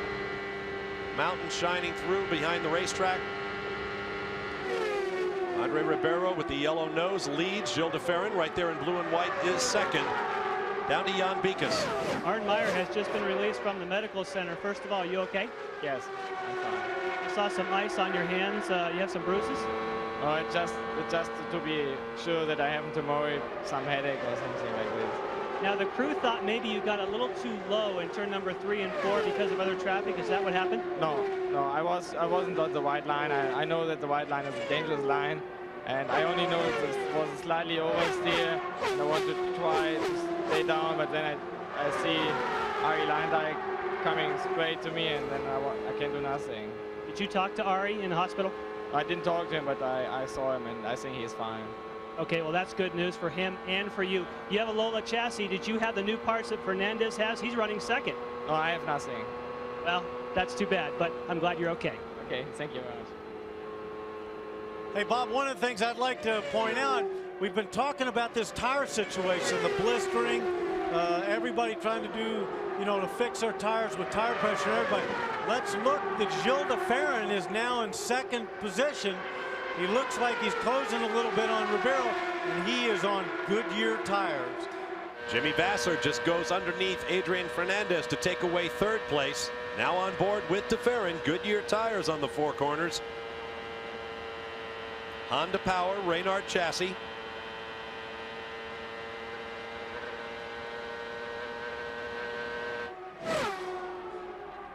We've been watching de Ferran on the onboard camera on and off throughout the weekend. The car seems to handle really well. Greg Moore jumps around Adrian Fernandez, and Robbie Gordon goes lower still. Moore comes away with 4th place. Fernandez now back to 5th. How about that? 3 abreast going in there at probably 235 to 238 miles an hour. Bobby Rahal on the move, looking under Mark Blundell.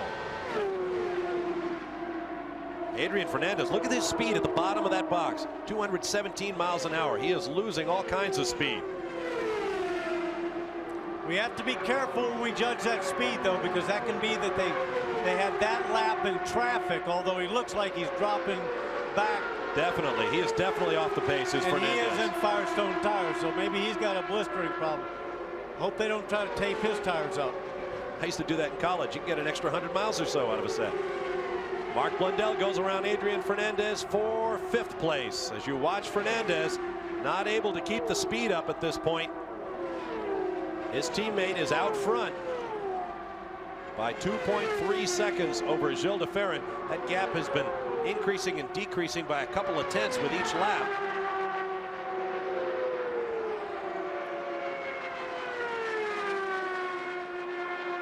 Adrian Fernandez soldiers on. He too has his head heeled over just a little to the left to fight the G-forces. There is the running order as they stand at this moment. We'll be back to California after this.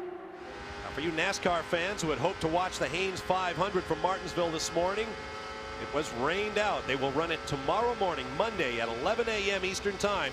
You will see the Haynes 500 Winston Cup race from Martinsville here on ESPN. Here at the California Speedway on a brilliant Chamber of Commerce kind of day, Adrian Fernandez has slid back to 6th place, but that man with the bright yellow nose, his teammate Andre Ribeiro, is leading this race as we are early in the second half. Now, could Fernandez's problem be tire related? Gary Gerald. Well, we're going to check in with Al Spire once again. We had word from the Honda people that they were encouraging their teams to go to the primary, the harder Firestone compound. But you're saying you don't want them to do that? No, our experience right now says that staying with our option tire is the best thing to do. Since it's so hot out here, we're building up more right rear tire pressure than we did in practice or qualifying. We need to lower that pressure a little bit to take the stress off the center of the tire. We've made that adjustments already with a couple of our cars. They're running fine, and we think we'll be okay. Okay, thank you. That's Al Spire with the update. Jan? Well, Gary, contrary to that, Adrian Fernandez, the crew says he now has another blister on the tire, and they had lowered the pressure. So they did what Firestone recommended, but it did not do its job. Right now, he's trying just to stay out there, hoping maybe they can catch a yellow flag, but if it goes much longer, he'll have to come onto pit road.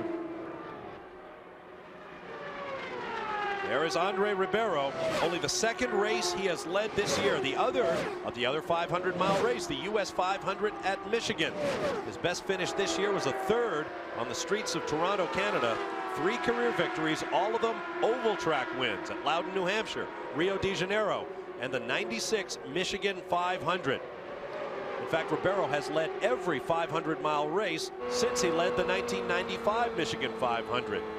And that is 5 straight 500-mile distance runs. He is very good on the long ovals. There's Greg Moore in 4th place, trying to run down Jimmy Vasser in 3rd. There's Vasser.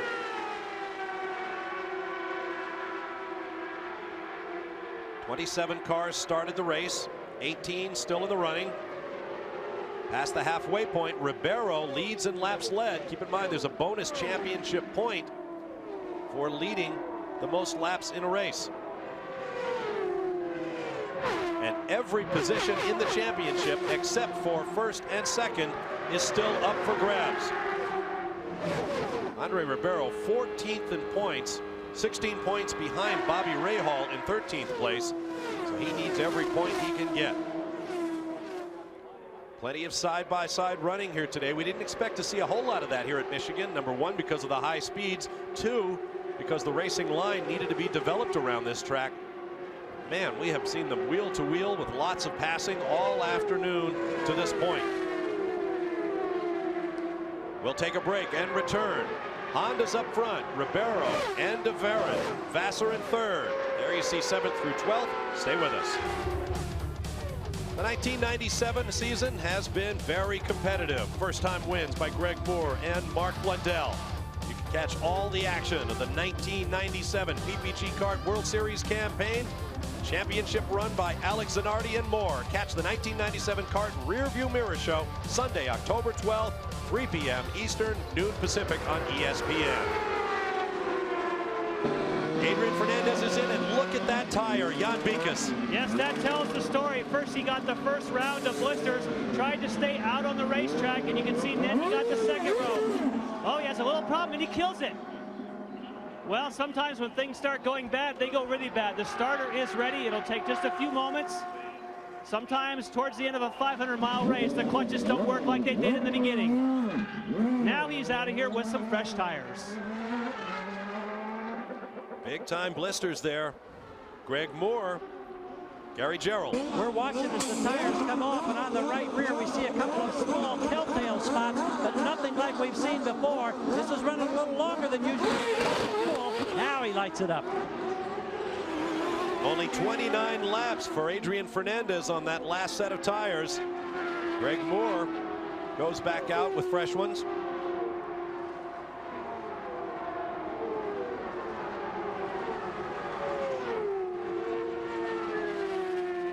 Laps remaining. And Bob, for Greg Moore, Jerry Forsyth quickly over to take a look at that right rear, and they were smaller blisters than we've seen before, but there are in fact blisters. So apparently they're tinkering with those air pressures. They're getting closer to resolving the problem, but a lot of teams still having difficulty. View from overhead. Mauricio Gugelmin running in 7th place right now. Look up the backstretch. Let's take a look at our fuel windows. Blundell clearly into his. Green line is the laps completed. The yellow patches are laps run under caution. Each man's situation is different depending on when he pitted previously. So Ribeiro, DeFerrin, Vassar, and Blundell, the top 4 cars. The top 3 approaching their windows. Blundell thoroughly into his. He can't go a lot farther without a stop. Word from the pit lane is Mark Blundell will be in shortly.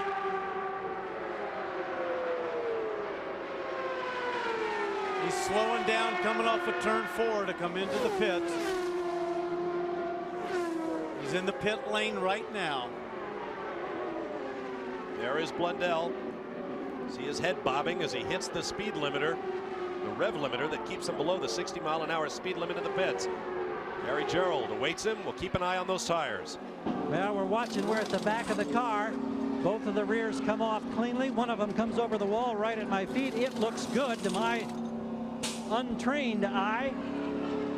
Where's Gary? That'll be the left rear. That will get the work that the right rear will. Right rear is the concern. That's still out on the wall. In 13 seconds, he's gone, and we're looking, and we see, yeah, small. Again, very much, and maybe even smaller than what we saw in Greg Moore a moment ago.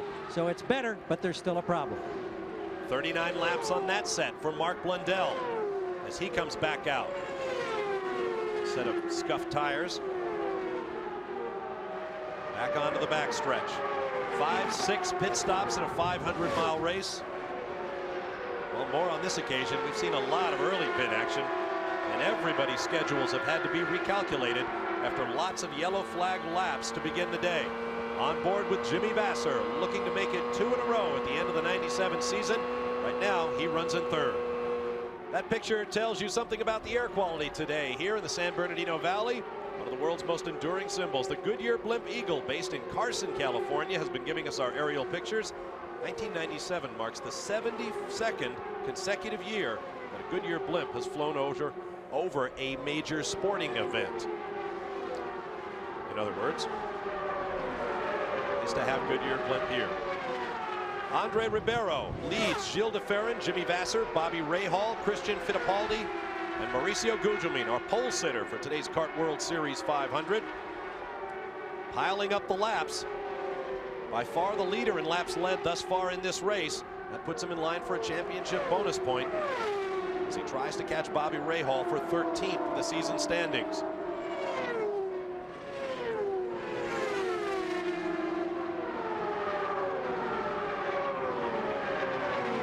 Goes around Hiro Matsushita.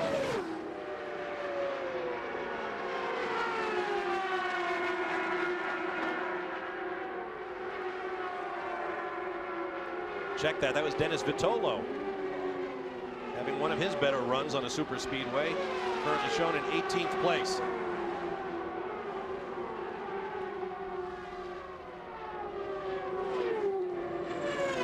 "90 laps remaining of this 2-mile oval, tri-oval actually.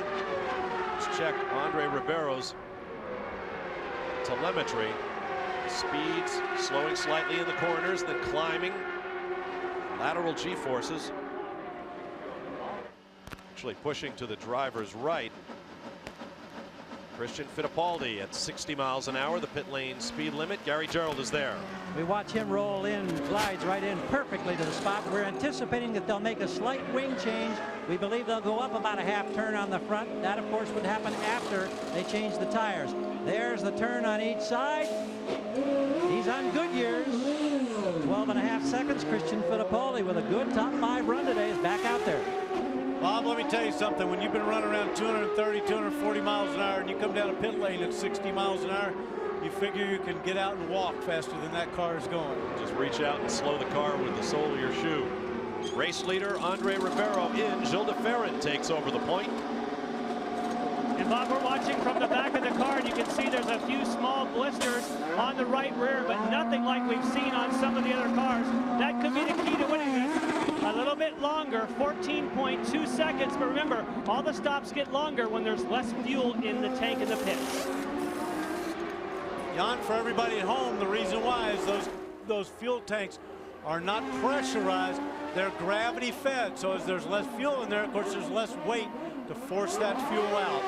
Jimmy Vasser pits from second place, and notice he was in that last pit stall. He can go straight on out. Gilles de Ferran now pits from the race lead. This on lap 164.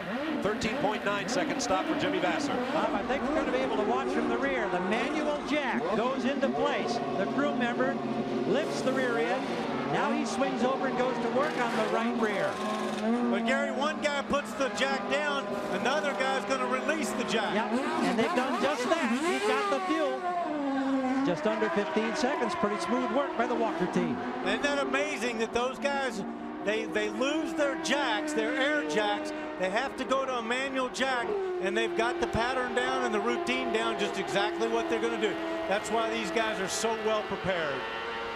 Gilles de Ferran heads back into the battle. Ribeiro, Vasser, all up there in the front as well. We'll be back to California. At the California Speedway, Bobby Rahal working the gear shift lever. He could have a pit stop coming up. He's down low in turns 3 and 4. Check that. He's coming out off of a pit stop is Rahal. The career leader in starts in this series. Bobby Rahal announced this weekend he is going to form a one-car PPG Firestone Indy Lights team for next year. His driver, young Mike Borkowski, who runs in the SCCA Trans Am Series right now. In fact, this weekend, Borkowski ended Tommy Kendall's streak of consecutive victories in the Trans Am at 11 by winning Pikes Peak International in Colorado Springs. He will drive for Bobby Rahal in the Indy Lights Series next year.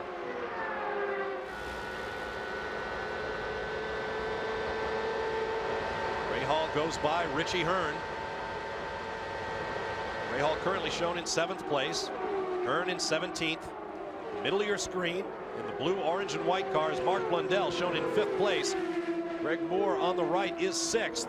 They too go past Hearn, working with the Lola after crashing the Swift chassis that his car owner John Della Pena got from the Newman Haas team for this race.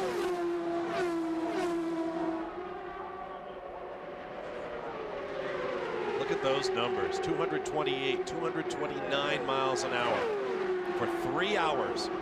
166 laps now complete.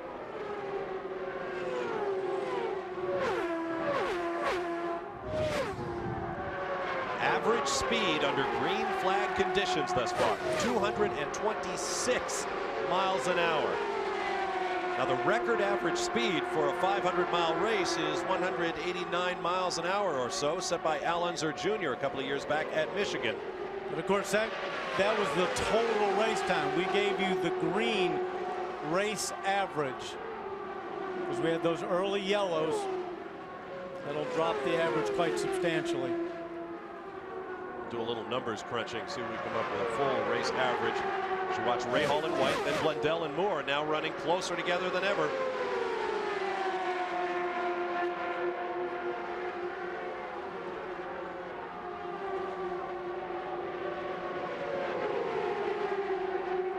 Beautiful view of the racetrack. This track built on the site of a former Kaiser Industries steel mill. Originally, the mill was built to make steel for Liberty ship production in World War II. Now it is a showplace of speed. Average speed start to this point in the race, 153.605 miles an hour. Once again, it tells you something about how much time we spent under caution in the early laps. Mark Blundell going high on Bobby Rahal right there. That was a blue and orange car of Mark going around the outside. That's not for position, however. Blundell putting a lap on Rahal. And Greg Moore in the light blue right behind Bobby's white nose there with his red top. Moore is running in 5th place behind Mark Blundell, so he's going to want to get by Bobby Rahal as soon as he can to try to close up on Blundell. 170 laps complete. We'll be back with more from the California Speedway. Welcome back to the California Speedway. There is P.J. Jones driving for Dan Gurney's All-American Racers, the Toyota-powered Reynard with the eagle on the nose. His teammate Juan Fangio did not complete a lap in this race before he had a fire in the engine compartment that brought out our first caution flag of the day. PJ, however, has been running really strongly, currently shown in 11th position, by far his best run of the year. PJ's best finish in the 16 previous races this year, a 14th. He did it twice, once on the mile at Milwaukee, once at Road America in Elkhart Lake, Wisconsin. He started 21st. He's up to 11th. There's the other Toyota-powered car in the race at this juncture. Max Pappas, the Arciero Wells racing car. Up comes Gilles de Ferran. It's like Pappas may be thinking pit stop. Mauricio Gugelmin is in. Parker Johnstone heading out. Gugelmin pits from 3rd.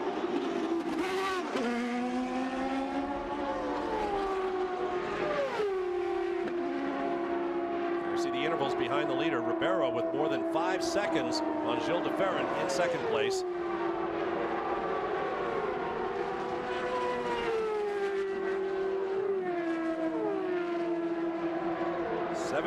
Wide, 75-foot wide backstretch. Plenty of room to exit the pit lane, come up to speed without impeding faster traffic coming up from behind. But nobody has been faster than Mauricio Gugelmin around this tri-oval the past 3 days. His practice speeds reached 242.3 miles per hour. That yesterday morning came out and qualified at 240 miles an hour. First man to qualify at that speed in history. Let's learn more on Big Mo's situation now with Gary Gerald.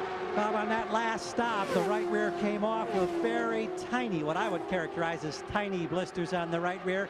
Got a quick word with Andy Brown and said, "Are you making progress?" He said, "Yeah, by changing air pressures and by making chassis changes, the car is getting better." And it appears that the tire wear is balancing out and getting better as well. So it appears the challenge of blistering has been met by the Firestone cars. Parker Johnstone, currently shown in 15, is about to make a pit stop or a drive-through for exceeding the pit lane speed limit. The first of those we've seen today. Stay with us. We'll be right back. Back at the California Speedway, Mark Blundell, who's had a breakthrough year in the PPG Kart World Series, winning a couple of events. Right now, he runs in 4th place behind Andre Ribeiro, Gilles de Ferran, and Jimmy Vasser. Driving for Bruce McCaw and the Pac West team, Motorola sponsorship on a Reynard with Mercedes power and Firestone tires. This is his teammate Mauricio Gugelmin, the pole sitter for today's race. Gugelmin currently in 6th place after a pit stop.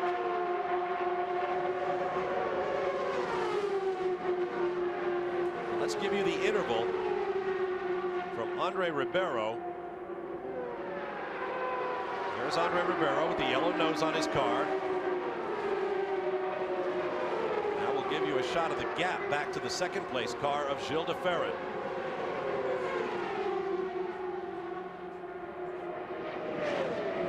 Here comes de Ferran. Mark Blundell, meanwhile, last lap at 231 miles per hour. Fastest car on the track right now. DeFerrin second on the racetrack, second in the championship. Now let's check up on today's story. Speed, our fastest lap run thus far, Greg Moore, 236 miles an hour.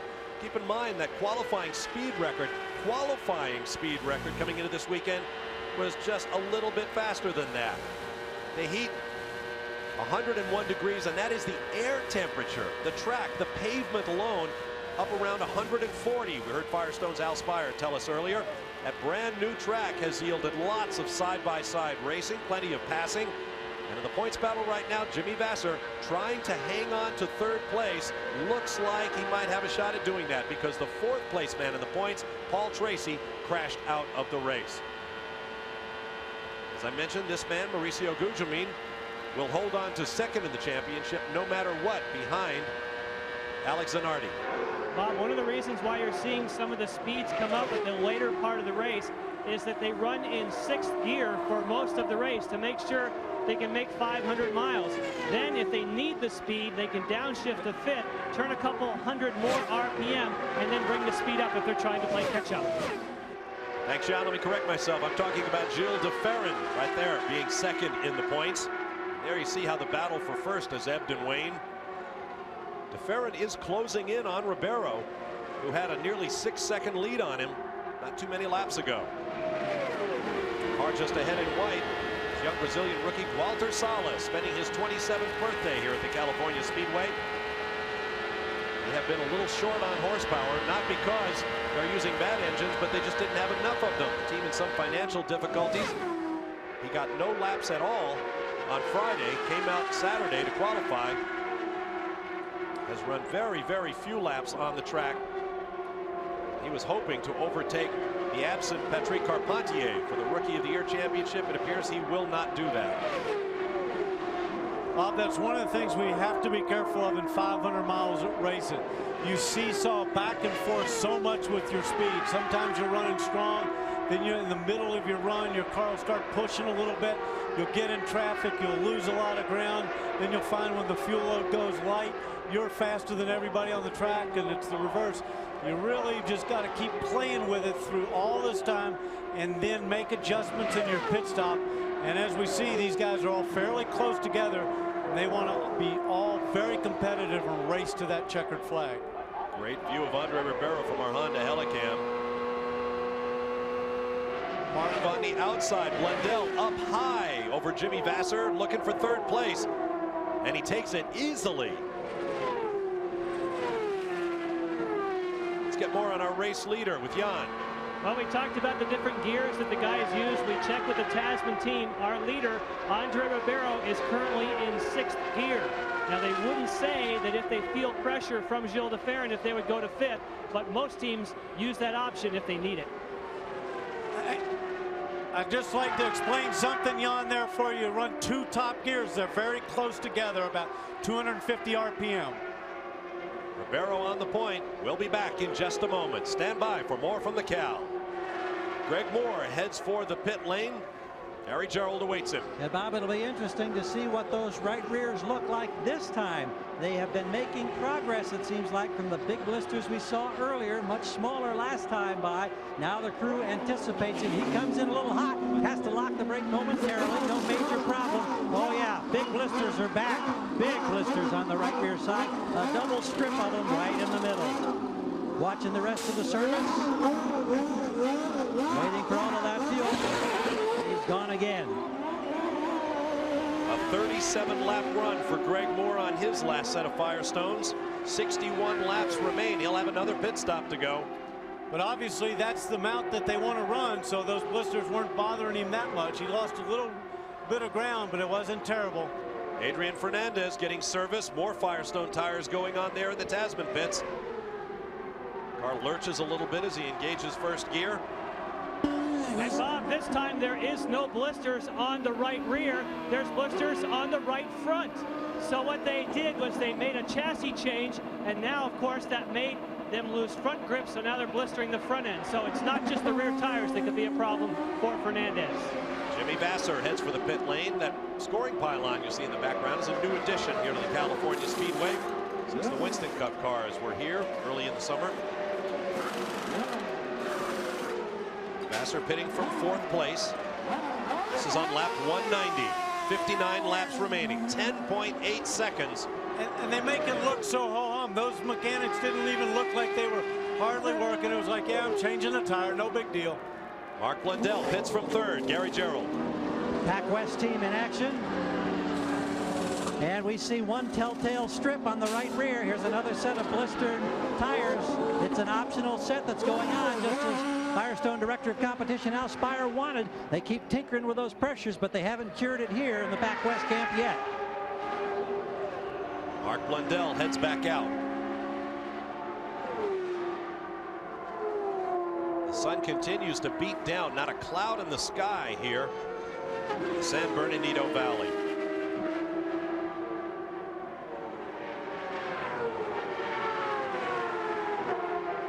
Pace continues to be furious after a spate of early caution flags. We have had lots of green flag running.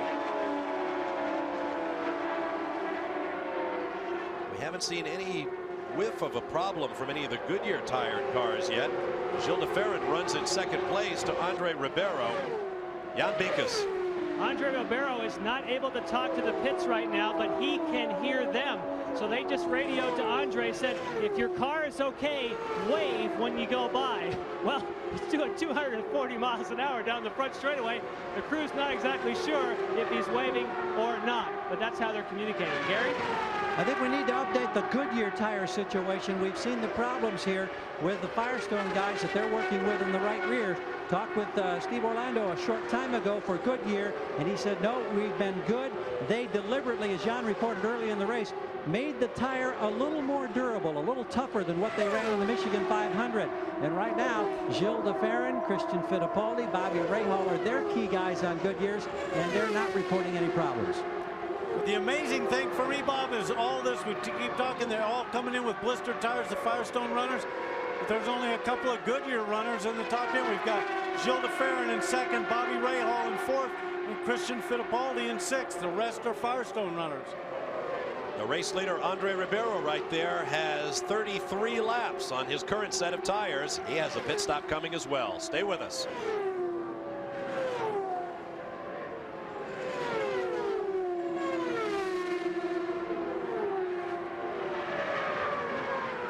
On the backside of the California Speedway, there are some of the Metrolink trains lining up on the backside of the parking lot to pick up some of this huge crowd that has gathered for the final event of the PPG Kart World Series season. The Kart World Series 500. Roger Penske, who built this racetrack, very proud of the fact he was able to get a train stop back there to help crowds get out here. Look at that grandstand. 70,000 seats, all sold out well in advance of this race. The parking lots all paved. They are all free to ticket holders, with trams to take you right to the gates of the facility. Twice the size of Chavez Ravine downtown, where the LA Dodgers play. And nearly 180 acres of this facility sodded to put down this beautiful layer of green grass in preparation for racing. Absolutely amazing facility. And that was Mauricio Gugelmin that just passed Gilles de Ferran for 2nd place. Ribeiro continues to lead. Gugelmin into 2nd place. De Ferran 3rd. Bobby Rahal shown 4th. Mark Blundell 5th. Jimmy Vassar 6th. They just completed recent pit stops. Ribeiro and Rahal both have their 5th stop coming up. Big Mo right there on your screen. Right behind him is Gilles de Ferran. Obviously, when they go out on those fresh Firestones, they're not worried about saving them a lot because he's standing on the gas. I'll correct myself. Gilles de Ferran remains in 2nd place. Mauricio Gugelmin made a pit stop, so he had gone a lap down. Behind Jimmy Vassar in 6th, the order is Greg Moore in 7th, Christian Fittipaldi 8th, Scott Pruitt 9th. Hank Pruitt now 8th. He's gotten around Christian Fittipaldi for that spot. Adrian Fernandez is 10th. Followed by Robbie Gordon, P.J. Jones, Max Pappas, Parker Johnstone, Michel Jourdain Jr., Walter Salas, and Richie Hearn. The 18th and final car still running, Dennis Vitolo.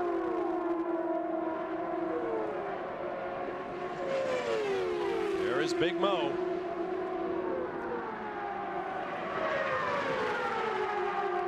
Traffic ahead.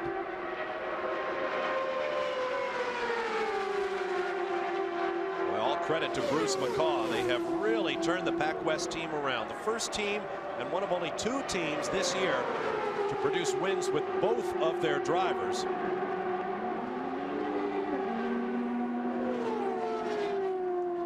From Brazil, lots of Formula One experience. More than 4 years of experience in the PPG Kart World Series. He has found a home with the Pac West team. A couple of key pit stops still to come, including our race leader Andre Ribeiro and 4th place man Bobby Rahal. We'll be back with more from the California Speedway. Stay with us. At the California Speedway, race leader Andre Ribeiro had a pit stop in his future. Did he wait too long? He is going very slowly. Entering turn 3. He needs to get down underneath that white line there. Look at him wiggling the car. He's wiggling the car, trying to slosh the fuel around in the tank so it'll pick up. His engine will be dead coming into the pits. Luckily, he's in one of the early pits, so he doesn't have very far to go down this pit lane. But he's losing a tremendous amount of ground here. Oh, what a dramatic twist for the Brazilian driver who has picked up all 3 of his previous career victories on oval tracks. He has dominated this race. Now let's check the lap before it happened. Remember, guys, he does not have radio communication back to the crew, so he could not tell them what was happening. They had to listen to the PA system to say he was in trouble. Obviously, the car is not running. They have the starter motor in place. They're trying to fire it. It is full of fuel. 17 seconds and counting. He's running all kinds of times. Underway in 21.1. Yes, but Jan, the place he really lost the ground was trying to get into the pits. And when you've lost your radio like that, you can't take a chance on running it out of fuel. You've got to stop and be conservative and stop a lap early. He was dominating the race. You just threw away all that advantage and then some. With 46 laps remaining, he had a huge window. He could have come in at any time and still made it easily to the finish. And he was going to have to stop again. He was not going to go 46 laps on a tank of fuel. Exactly. Gilles de Ferran now in from the race lead. This on lap 204. There is the jack, the manual jack that they've had to use, and it hasn't cost them much. Let's see how it works this time. Boy, they've been terrific thus far today, Bob. They have been extremely poised under tough conditions. This man's been on the podium 7 times this year. They're making wing changes up at the front. As we look from the rear of the car, they have taken a full turn out, it appears. Now he rolls about 15.5 on my clock. Keep adjusting that car. Keep adjusting that car all day long. Make it a better race car at the finish, because if you get in a shootout with somebody else, you want that thing working good in all conditions. Hey, Danny, according to the Tasman team, they felt as though they could make it to the end of the race if they were able to do 1 more lap. So the reason Andre Ribeiro did stay out was because the crew was trying to stretch it as far as possible. They think that it is possible. Sounds improbable to me. They think they might be able to go the rest of the way. Jan, I don't disagree with the philosophy, but why take the chance if you don't need to? He had a comfortable lead. Why take the chance? Well, I'm not sure why to take the chance, except for maybe they were feeling some heat from a Goodyear tired car of Gilles de Ferran. I'm looking over his tires, that is Andre Ribeiro, and they now have no blistering, so at least they've cured that problem. But Jan, again, that would be my question. If you're worried about blistering, you're going to have to make a stop. Why push it to have blisters and go a longer run? But you know what? It's easy for us to sit up here in the booth and judge. And Steve Horn is a great team owner, and he's been there and he's been in the wars, and he makes those calls, and I wouldn't want to second guess him. There is your new race leader, Mauricio Gugelmin. We have a long off season coming up to talk about all of this. There you see Gugelmin into his fuel window so he can make his stop within the next couple of laps. Mark Blundell in second, Jimmy Vasser in third. Plenty of time before they will make their final stops.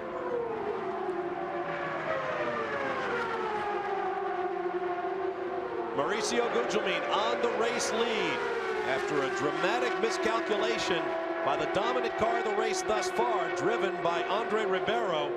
Ribeiro now shown in 6th place after running out of fuel and limping to his pits before rejoining the fray.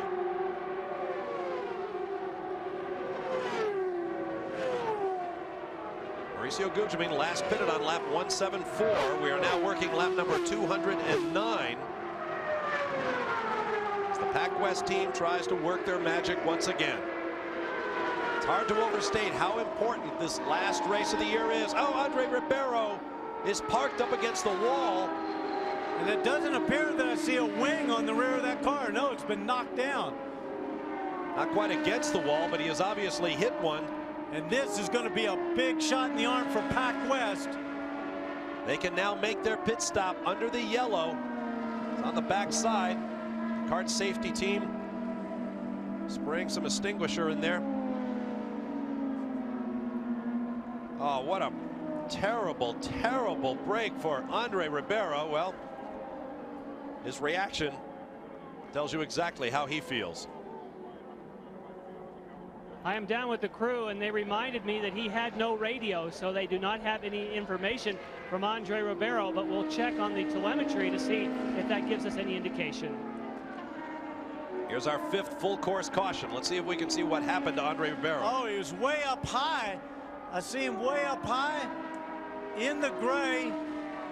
And I think he just went up there and touched the wall, and it spun him across on the grass.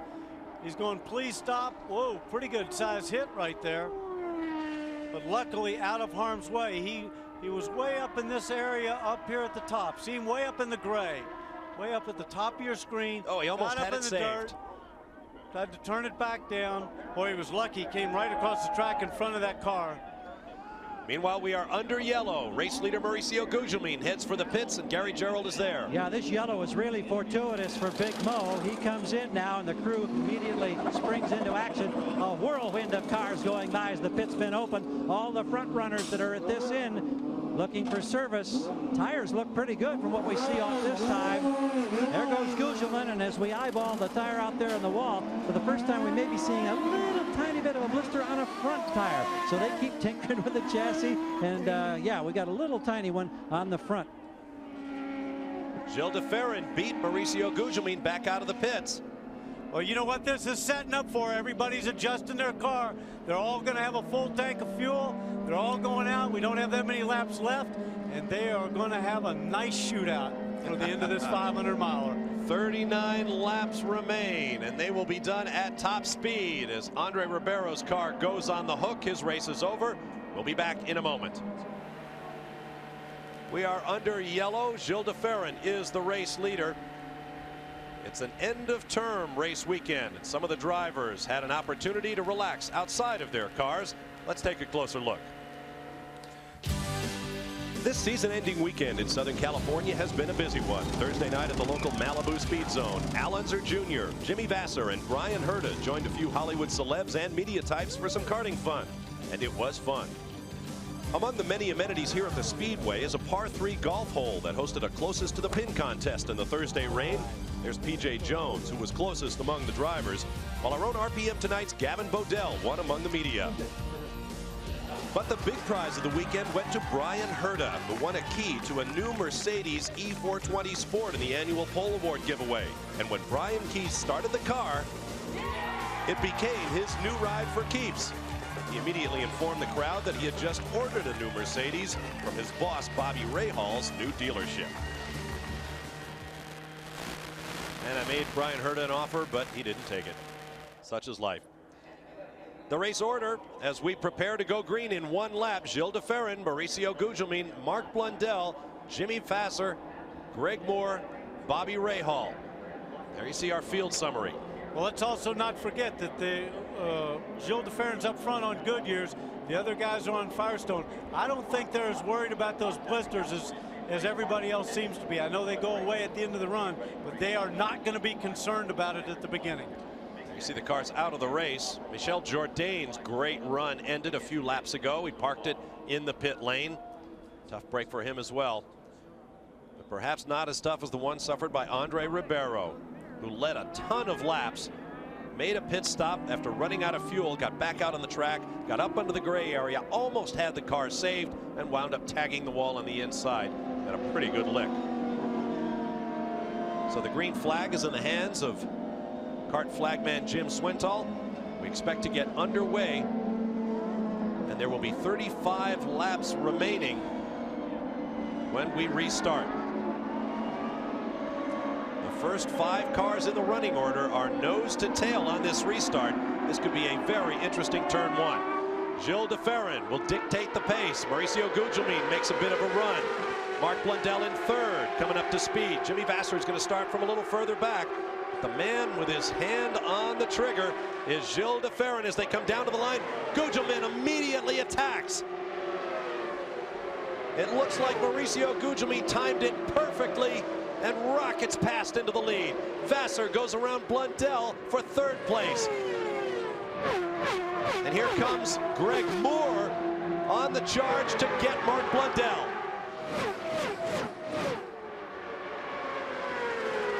Great restart by Mauricio Gugelmin to take the lead. Well, Big Mo has been fastest all weekend in about every practice session. He's been right up on that leaderboard all day. I'm sure he doesn't want his teammate to have 2 wins and him only have 1. Jan Bikus. Well, think of the incentive for Mauricio Gugelmin if he can win from the pole. $115,000 additional prize money for the Marlboro Pole Award, which has rolled over many, many times. So money makes a difference, certainly. Right now, he's just thinking about speed. And if he doesn't get it, Jan, it's carried over to the season opener next March at Homestead, Florida. That's going to be a huge bonus for somebody to collect.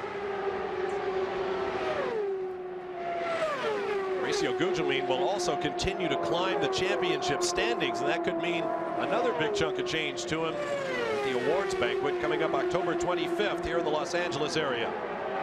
Look at the lead Mauricio Gugelmin has opened up on Gilles de Ferran. Jimmy Vasser 3rd, Greg Moore 4th, Mark Blundell 5th, Bobby Rahal 6th. Then Adrian Fernandez, Christian Fittipaldi, Scott Pruitt, and Robbie Gordon in 10th. It's been a long, hot day, but there are no empty seats in that grandstand as we come down to the final shootout in the final race of the PPG Kart World Series season.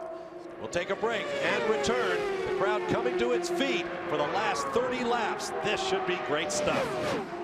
Up front, Mauricio Gugelmin. This battle right there is Vasser and Moore as our top 5 cars run nose to tail with 31 laps to go. Big Mo stretching out just a little bit. He's got a little bit of a cushion, but the rest of the guys are battling right in there.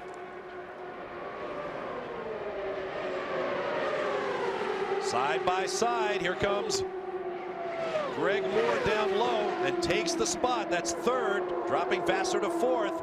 Mark Blundell just behind Vasser.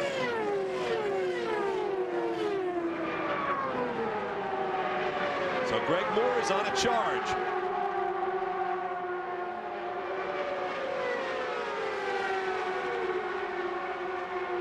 Bobby Rahal in 6th, about 8 seconds behind this nose-to-tail battle among the top 5. Oh, look at those numbers.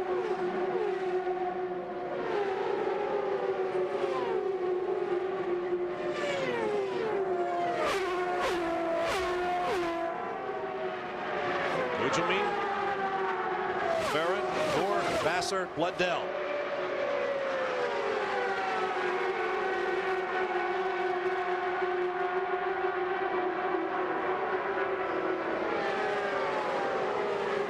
Bikus got you up to speed on the amount of bonus money available for a win from the pole. No one has done it since Alex Zanardi turned the trick at Burke Lakefront Airport in Cleveland. And if nobody wins it here, it will roll over to the opening event of next season at the Metro-Dade Motorsports Complex in Homestead, Florida. Look at those speeds. Mauricio Gugelmin, at least 2.5 miles an hour faster than the 4 men chasing him. You ride with Bobby Rahal. Rahal in 6th.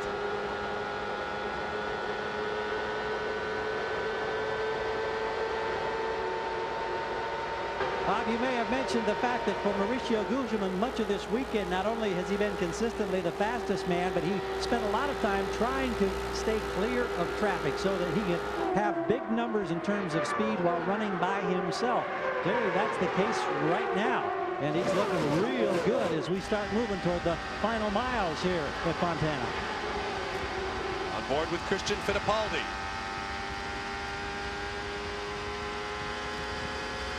Guys, in regards to Bobby Rahal, the crew says he's very happy with the car. They are still in 6th gear, and they can go quicker if they have to. They think they can chase down some more guys.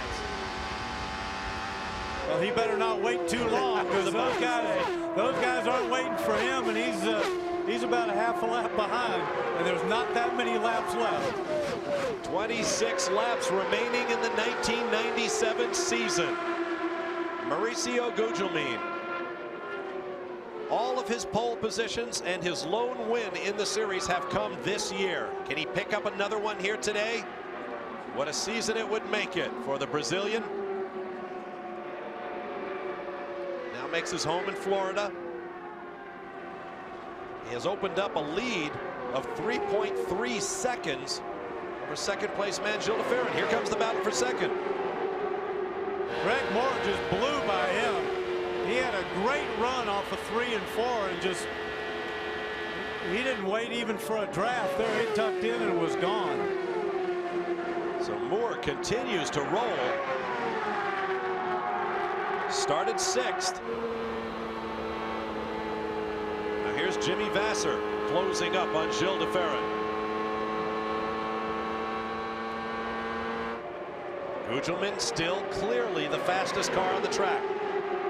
And Vasser passes de Ferran easily. As Mark Blundell's taking a look.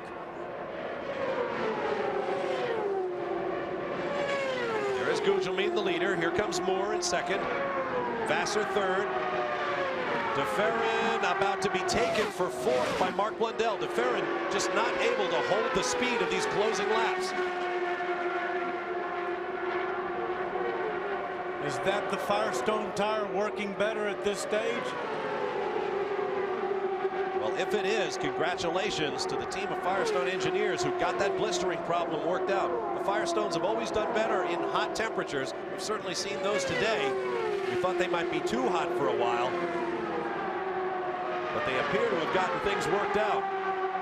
Firestone cars up front. Gugelmin, Moore, Vasser, Blundell, and de Ferran in 5th, and Rahal in 6th on Goodyear's. We'll be back to the California Speedway as the laps run down. Great look at the California Speedway from high overhead, courtesy of the Goodyear blimp.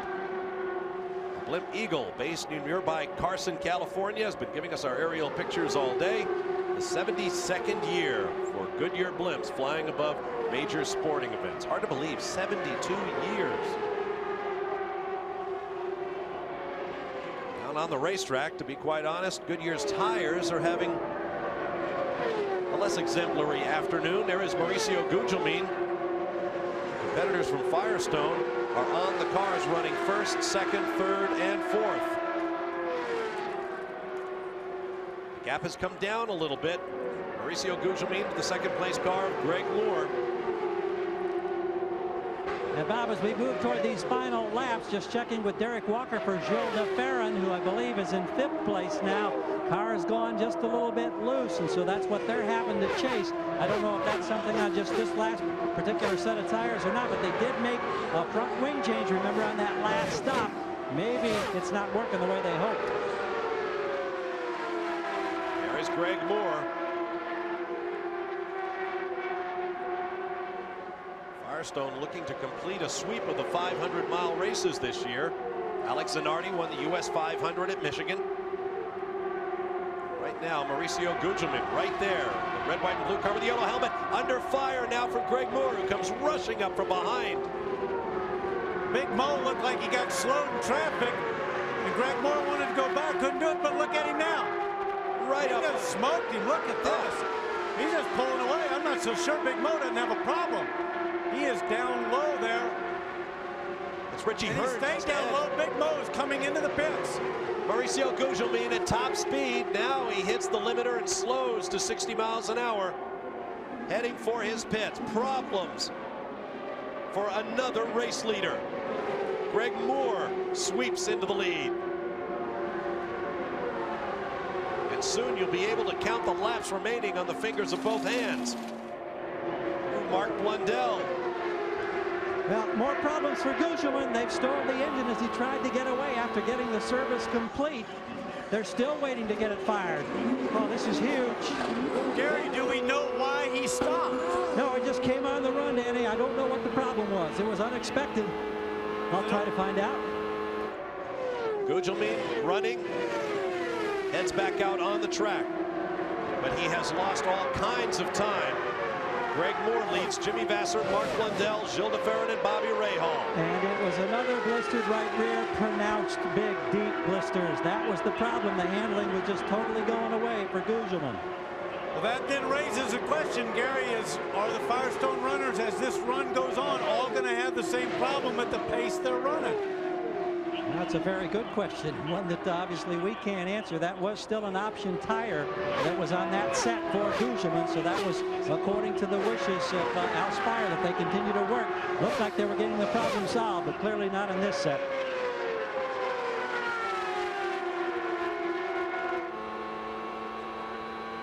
Once again, the speeds. Moore now the quickest car on the track as Vasser closes up on Max Pappas and sweeps by. 15 laps remaining, down to Jan Bikus. Andre Ribeiro has been released from the medical center. You had an absolutely perfect day going, and then you ran out of fuel, first of all. What happened there? First, we lost completely our communications. It's very difficult to see the board, so we were late for the pits. And after that, the car had a huge push on turn 2, and I was able to avoid the wall, but coming back to the track, I lost the rear and the car spun on the grass. Were you putting a little bit of push into the car so that you would not get rear blisters like we're having a lot of people on Firestone tires having? No, our car was completely under control. We had a fantastic car. It's a good credit for my mechanics, my engineer. We had a very tough time this weekend. We did only 17 laps before this race, and it's amazing the car we had, but unfortunately our season was like this, and for sure next year will be different. How long was the radio out? It was probably from lap 150. All right, well, that's a shame, but boy, you had a great run going. Good job. Thanks. There's Jimmy Vasser, his lead over Mark Blundell for second place has been shrinking. Greg Moore is the race leader, then Vasser second, Blundell third. There they are. Blundell continues to close up on Vasser. Golden arrows tell you Greg Moore is the quickest man out there right now.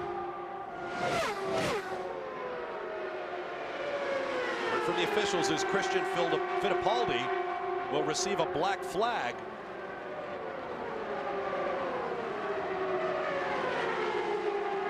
He will have to report to his pits. Reportedly, there is fluid coming out the back of that car, so Fittipaldi will have to head for the pits. And Bob, we just had a report. Oh, yeah, Moore just blew up. The crew can't believe it. We saw the blue smoke in the turn. Greg Moore. There's Neil Mickelwright looking on. I can imagine they cannot believe it.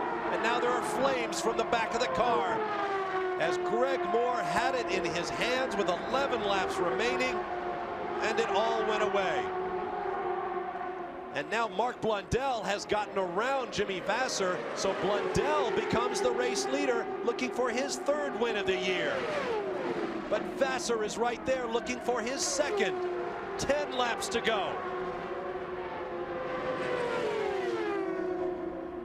Christian Fittipaldi has reached his pit. They're looking over the car, but the battle, the day, the race, and for these drivers, their season is right here and right now. Blundell and Vasser. For what's been happening to the leaders, I'm not sure I want to lead right now. I'd rather lead about the last 10 yards because they've been jinxed, every one of them. Just before Moore's engine let go, we had word that Christian Fittipaldi's temperatures were up just slightly. It might have been a case of a little fluid they were spotting coming off that car. Fittipaldi's been sent back out. But now with 9 laps remaining, Mark Blundell has a shot at his third victory. Now, if anything further happens to our race leaders, Bobby Rahal runs in third, 12 12 seconds behind. So right now he's in position for a podium. That would be a great way to end his season. Gilles de Ferran runs 4th. Adrian Fernandez 5th. By far the best performance by a Lola chassis this year. 8 laps remaining in 1997. Let's check the speeds. Blundell, much faster than Vassar in 2nd. We are still working traffic. There is the Englishman, Mark Blundell, former test driver for the McLaren Mercedes team. Took over the ride when Nigel Mansell left the team after a few races. Did a terrific job taking the car to 10th in the World Championship. Came over to America to seek his fortunes in the PPG Kart World Series. Had plenty of frustrations, not the least of which was leading with 2 corners to go on Belle Isle in the Detroit River earlier this year before his gamble on fuel mileage went bad. But then he came on and won the closest 3-way finish in history in the wet at Portland, and then won again in Toronto. Gary Gerald. Greg Moore, did you think you had won a 500-mile race? I knew we had a good shot at it. I mean, you know, my guys and the players team were working so hard at making sure that we had a good race car, and you know, I got kind of nervous when I blistered my first tire there in the rear. But how much did that unsettle the car, those blistered rear tires? I think it probably scared me more than anything in the first time, and then after that, it was just a matter of just, you know, slowing down a little bit. And I think we had this one again, but another motor failure. It's just too bad. We'll see you in March at Homestead. Thanks. There is Mark Blundell. He'll have 4 to go next time by the start-finish line. And once again, the Pac West team has a car in the lead.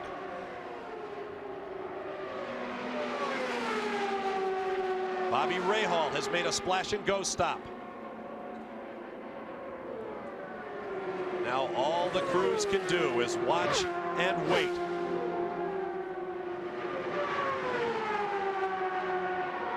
Mark Blundell recently moved his family, wife and their 2 sons, to the Phoenix, Arizona area.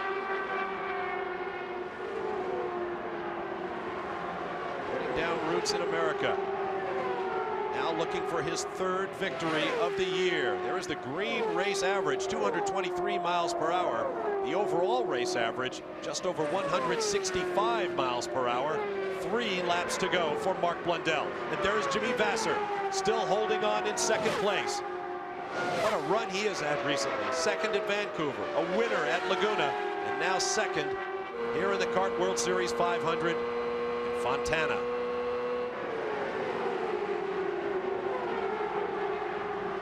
Blundell lapping slower traffic. Vassar still right there.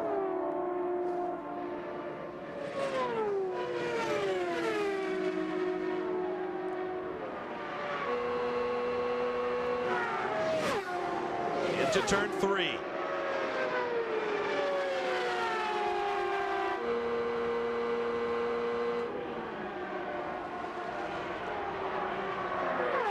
White flag for race leader Mark Blundell, 2 miles from his 3rd career victory and his 3rd of the season.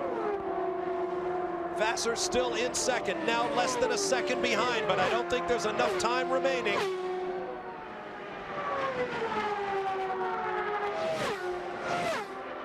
Into turns 3 and 4.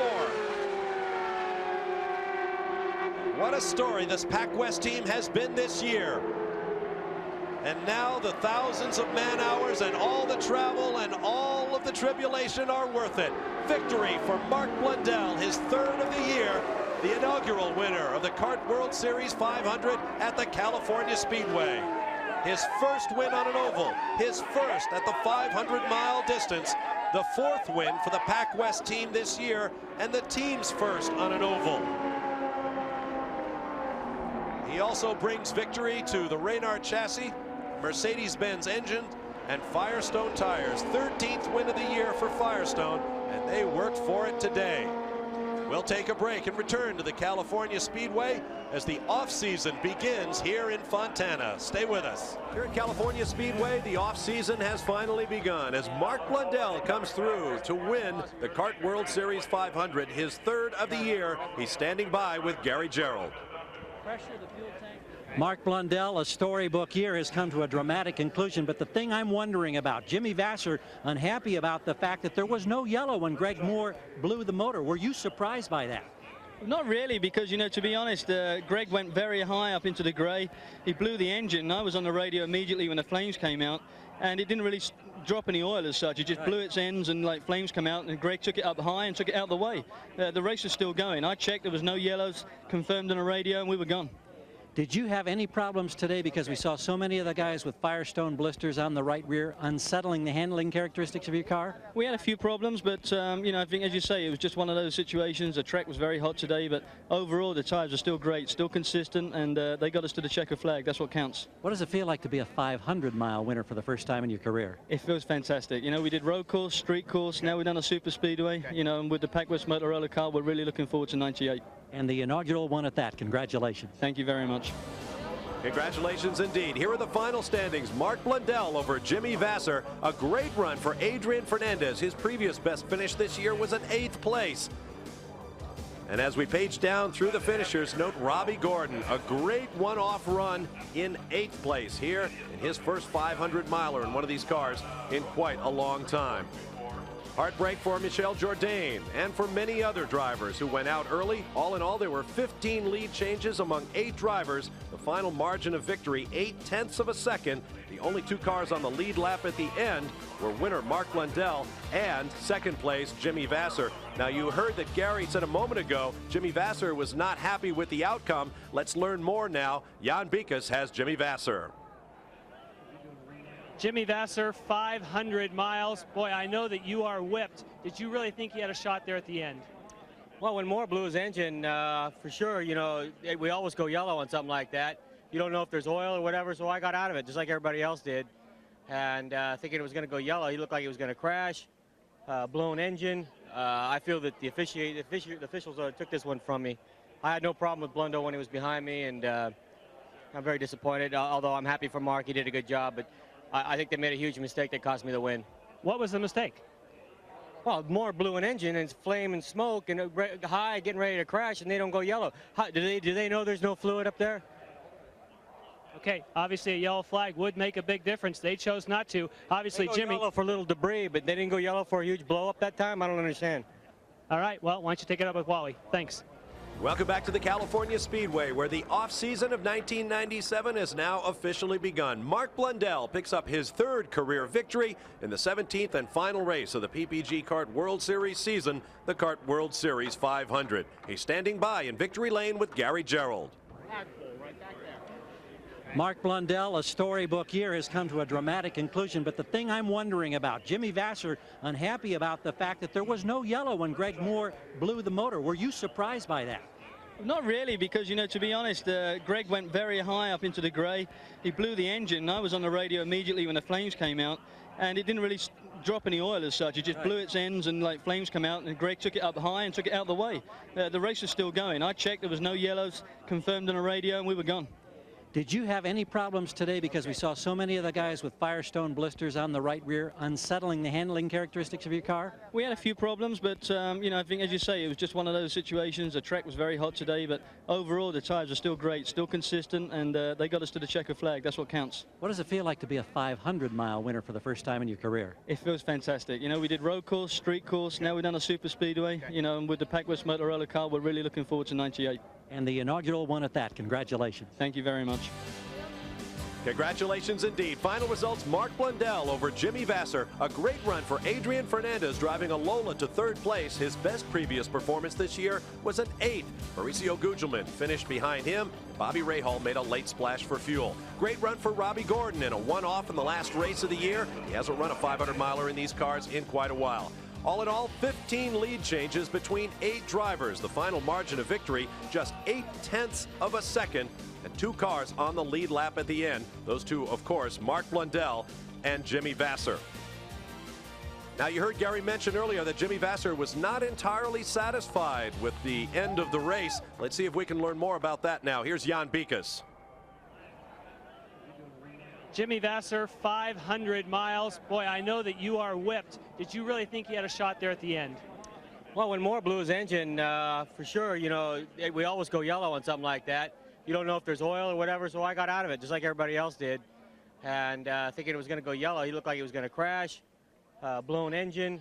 I feel that the officials took this one from me. I had no problem with Blundo when he was behind me, and I'm very disappointed, although I'm happy for Mark. He did a good job, but I think they made a huge mistake that cost me the win. What was the mistake? Well, Moore blew an engine, and it's flame and smoke, and high, getting ready to crash, and they don't go yellow. Do they know there's no fluid up there? Okay, obviously a yellow flag would make a big difference. They chose not to. Obviously, they go Jimmy. Yellow for little debris, but they didn't go yellow for a huge blow up that time. I don't understand. All right, well, why don't you take it up with Wally? Thanks.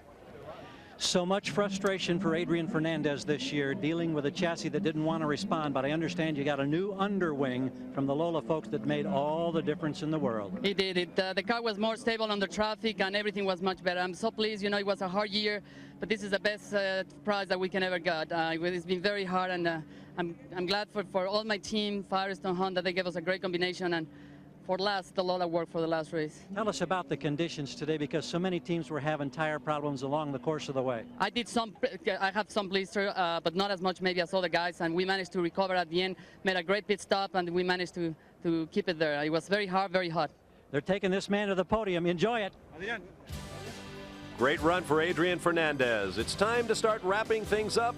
Here are the manufacturers' standings. Mercedes-Benz had clinched the manufacturers' championship coming in. Once again, their first open-wheel title since 1955. The Formula One World Championship with the great maestro Juan Manuel Fangio. Honda second, Ford Cosworth third. We'll be back to meet the 1997 PPG Card World Series champion Alex Zanardi in just a moment. Back at the California Speedway, final point standings for the 1997 PPG Card World Series. Alex Zanardi, the champion, Gilles Defer in second. Jimmy Vasser succeeds in holding on to third place.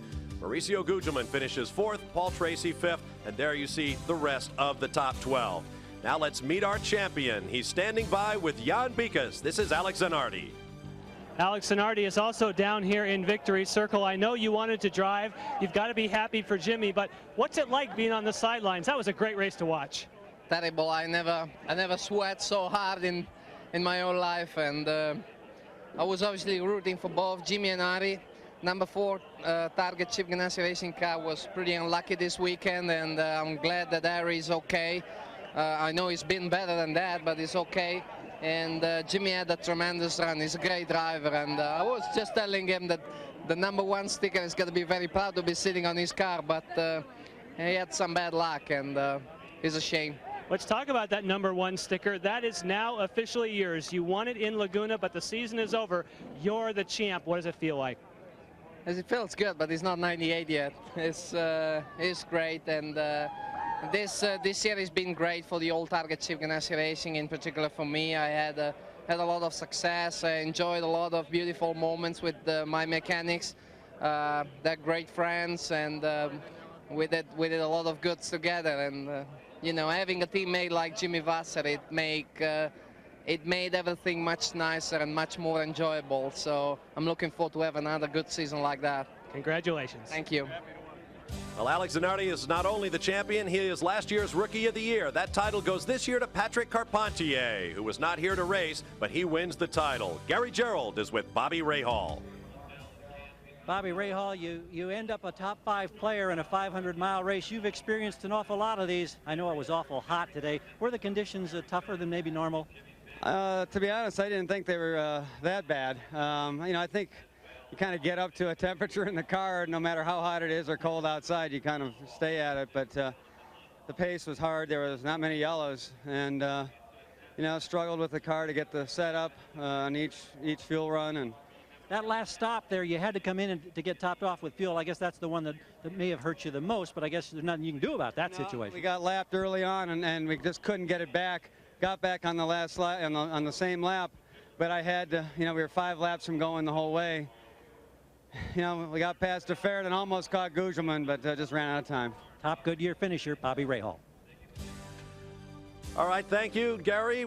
The schedule for the 98 season has been released. Here it is in all of its glory. We'll have 2 new venues next year. We will travel to Motegi in Japan to a spectacular new oval track. And the 3rd race from the end of the year will be a brand new temporary circuit in Houston, Texas. 19 races in all. A great season on offer. And once again, it will end here in Fontana, California. It's been a great run, Danny. Your thoughts on Jimmy Vasser's situation? He's not happy. Well, Jimmy's not happy. He lifted and Mark Blundell didn't. Mark Blundell won. All in all, I think it was a great season. We had some fabulous first-time winners, great racing, and with Adrian Fernandez's win, maybe a lot of people are going to consider that Lola chassis for 1998. A great 3 for Adrian Fernandez today. Coming up next here on ESPN Sports Center, so be sure to stand by for that. Our thanks to the folks from the Goodyear Blimp and to our Honda Helicam for providing great aerial footage throughout the season. I'm Bob Varsha for Danny Sullivan, Jan Beekes, and Gary Gerald. Thanks for being with us all along the way this year. We'll leave you with a tribute to our champion, Alex Zanardi. This has been a presentation of ESPN, the worldwide leader in sports.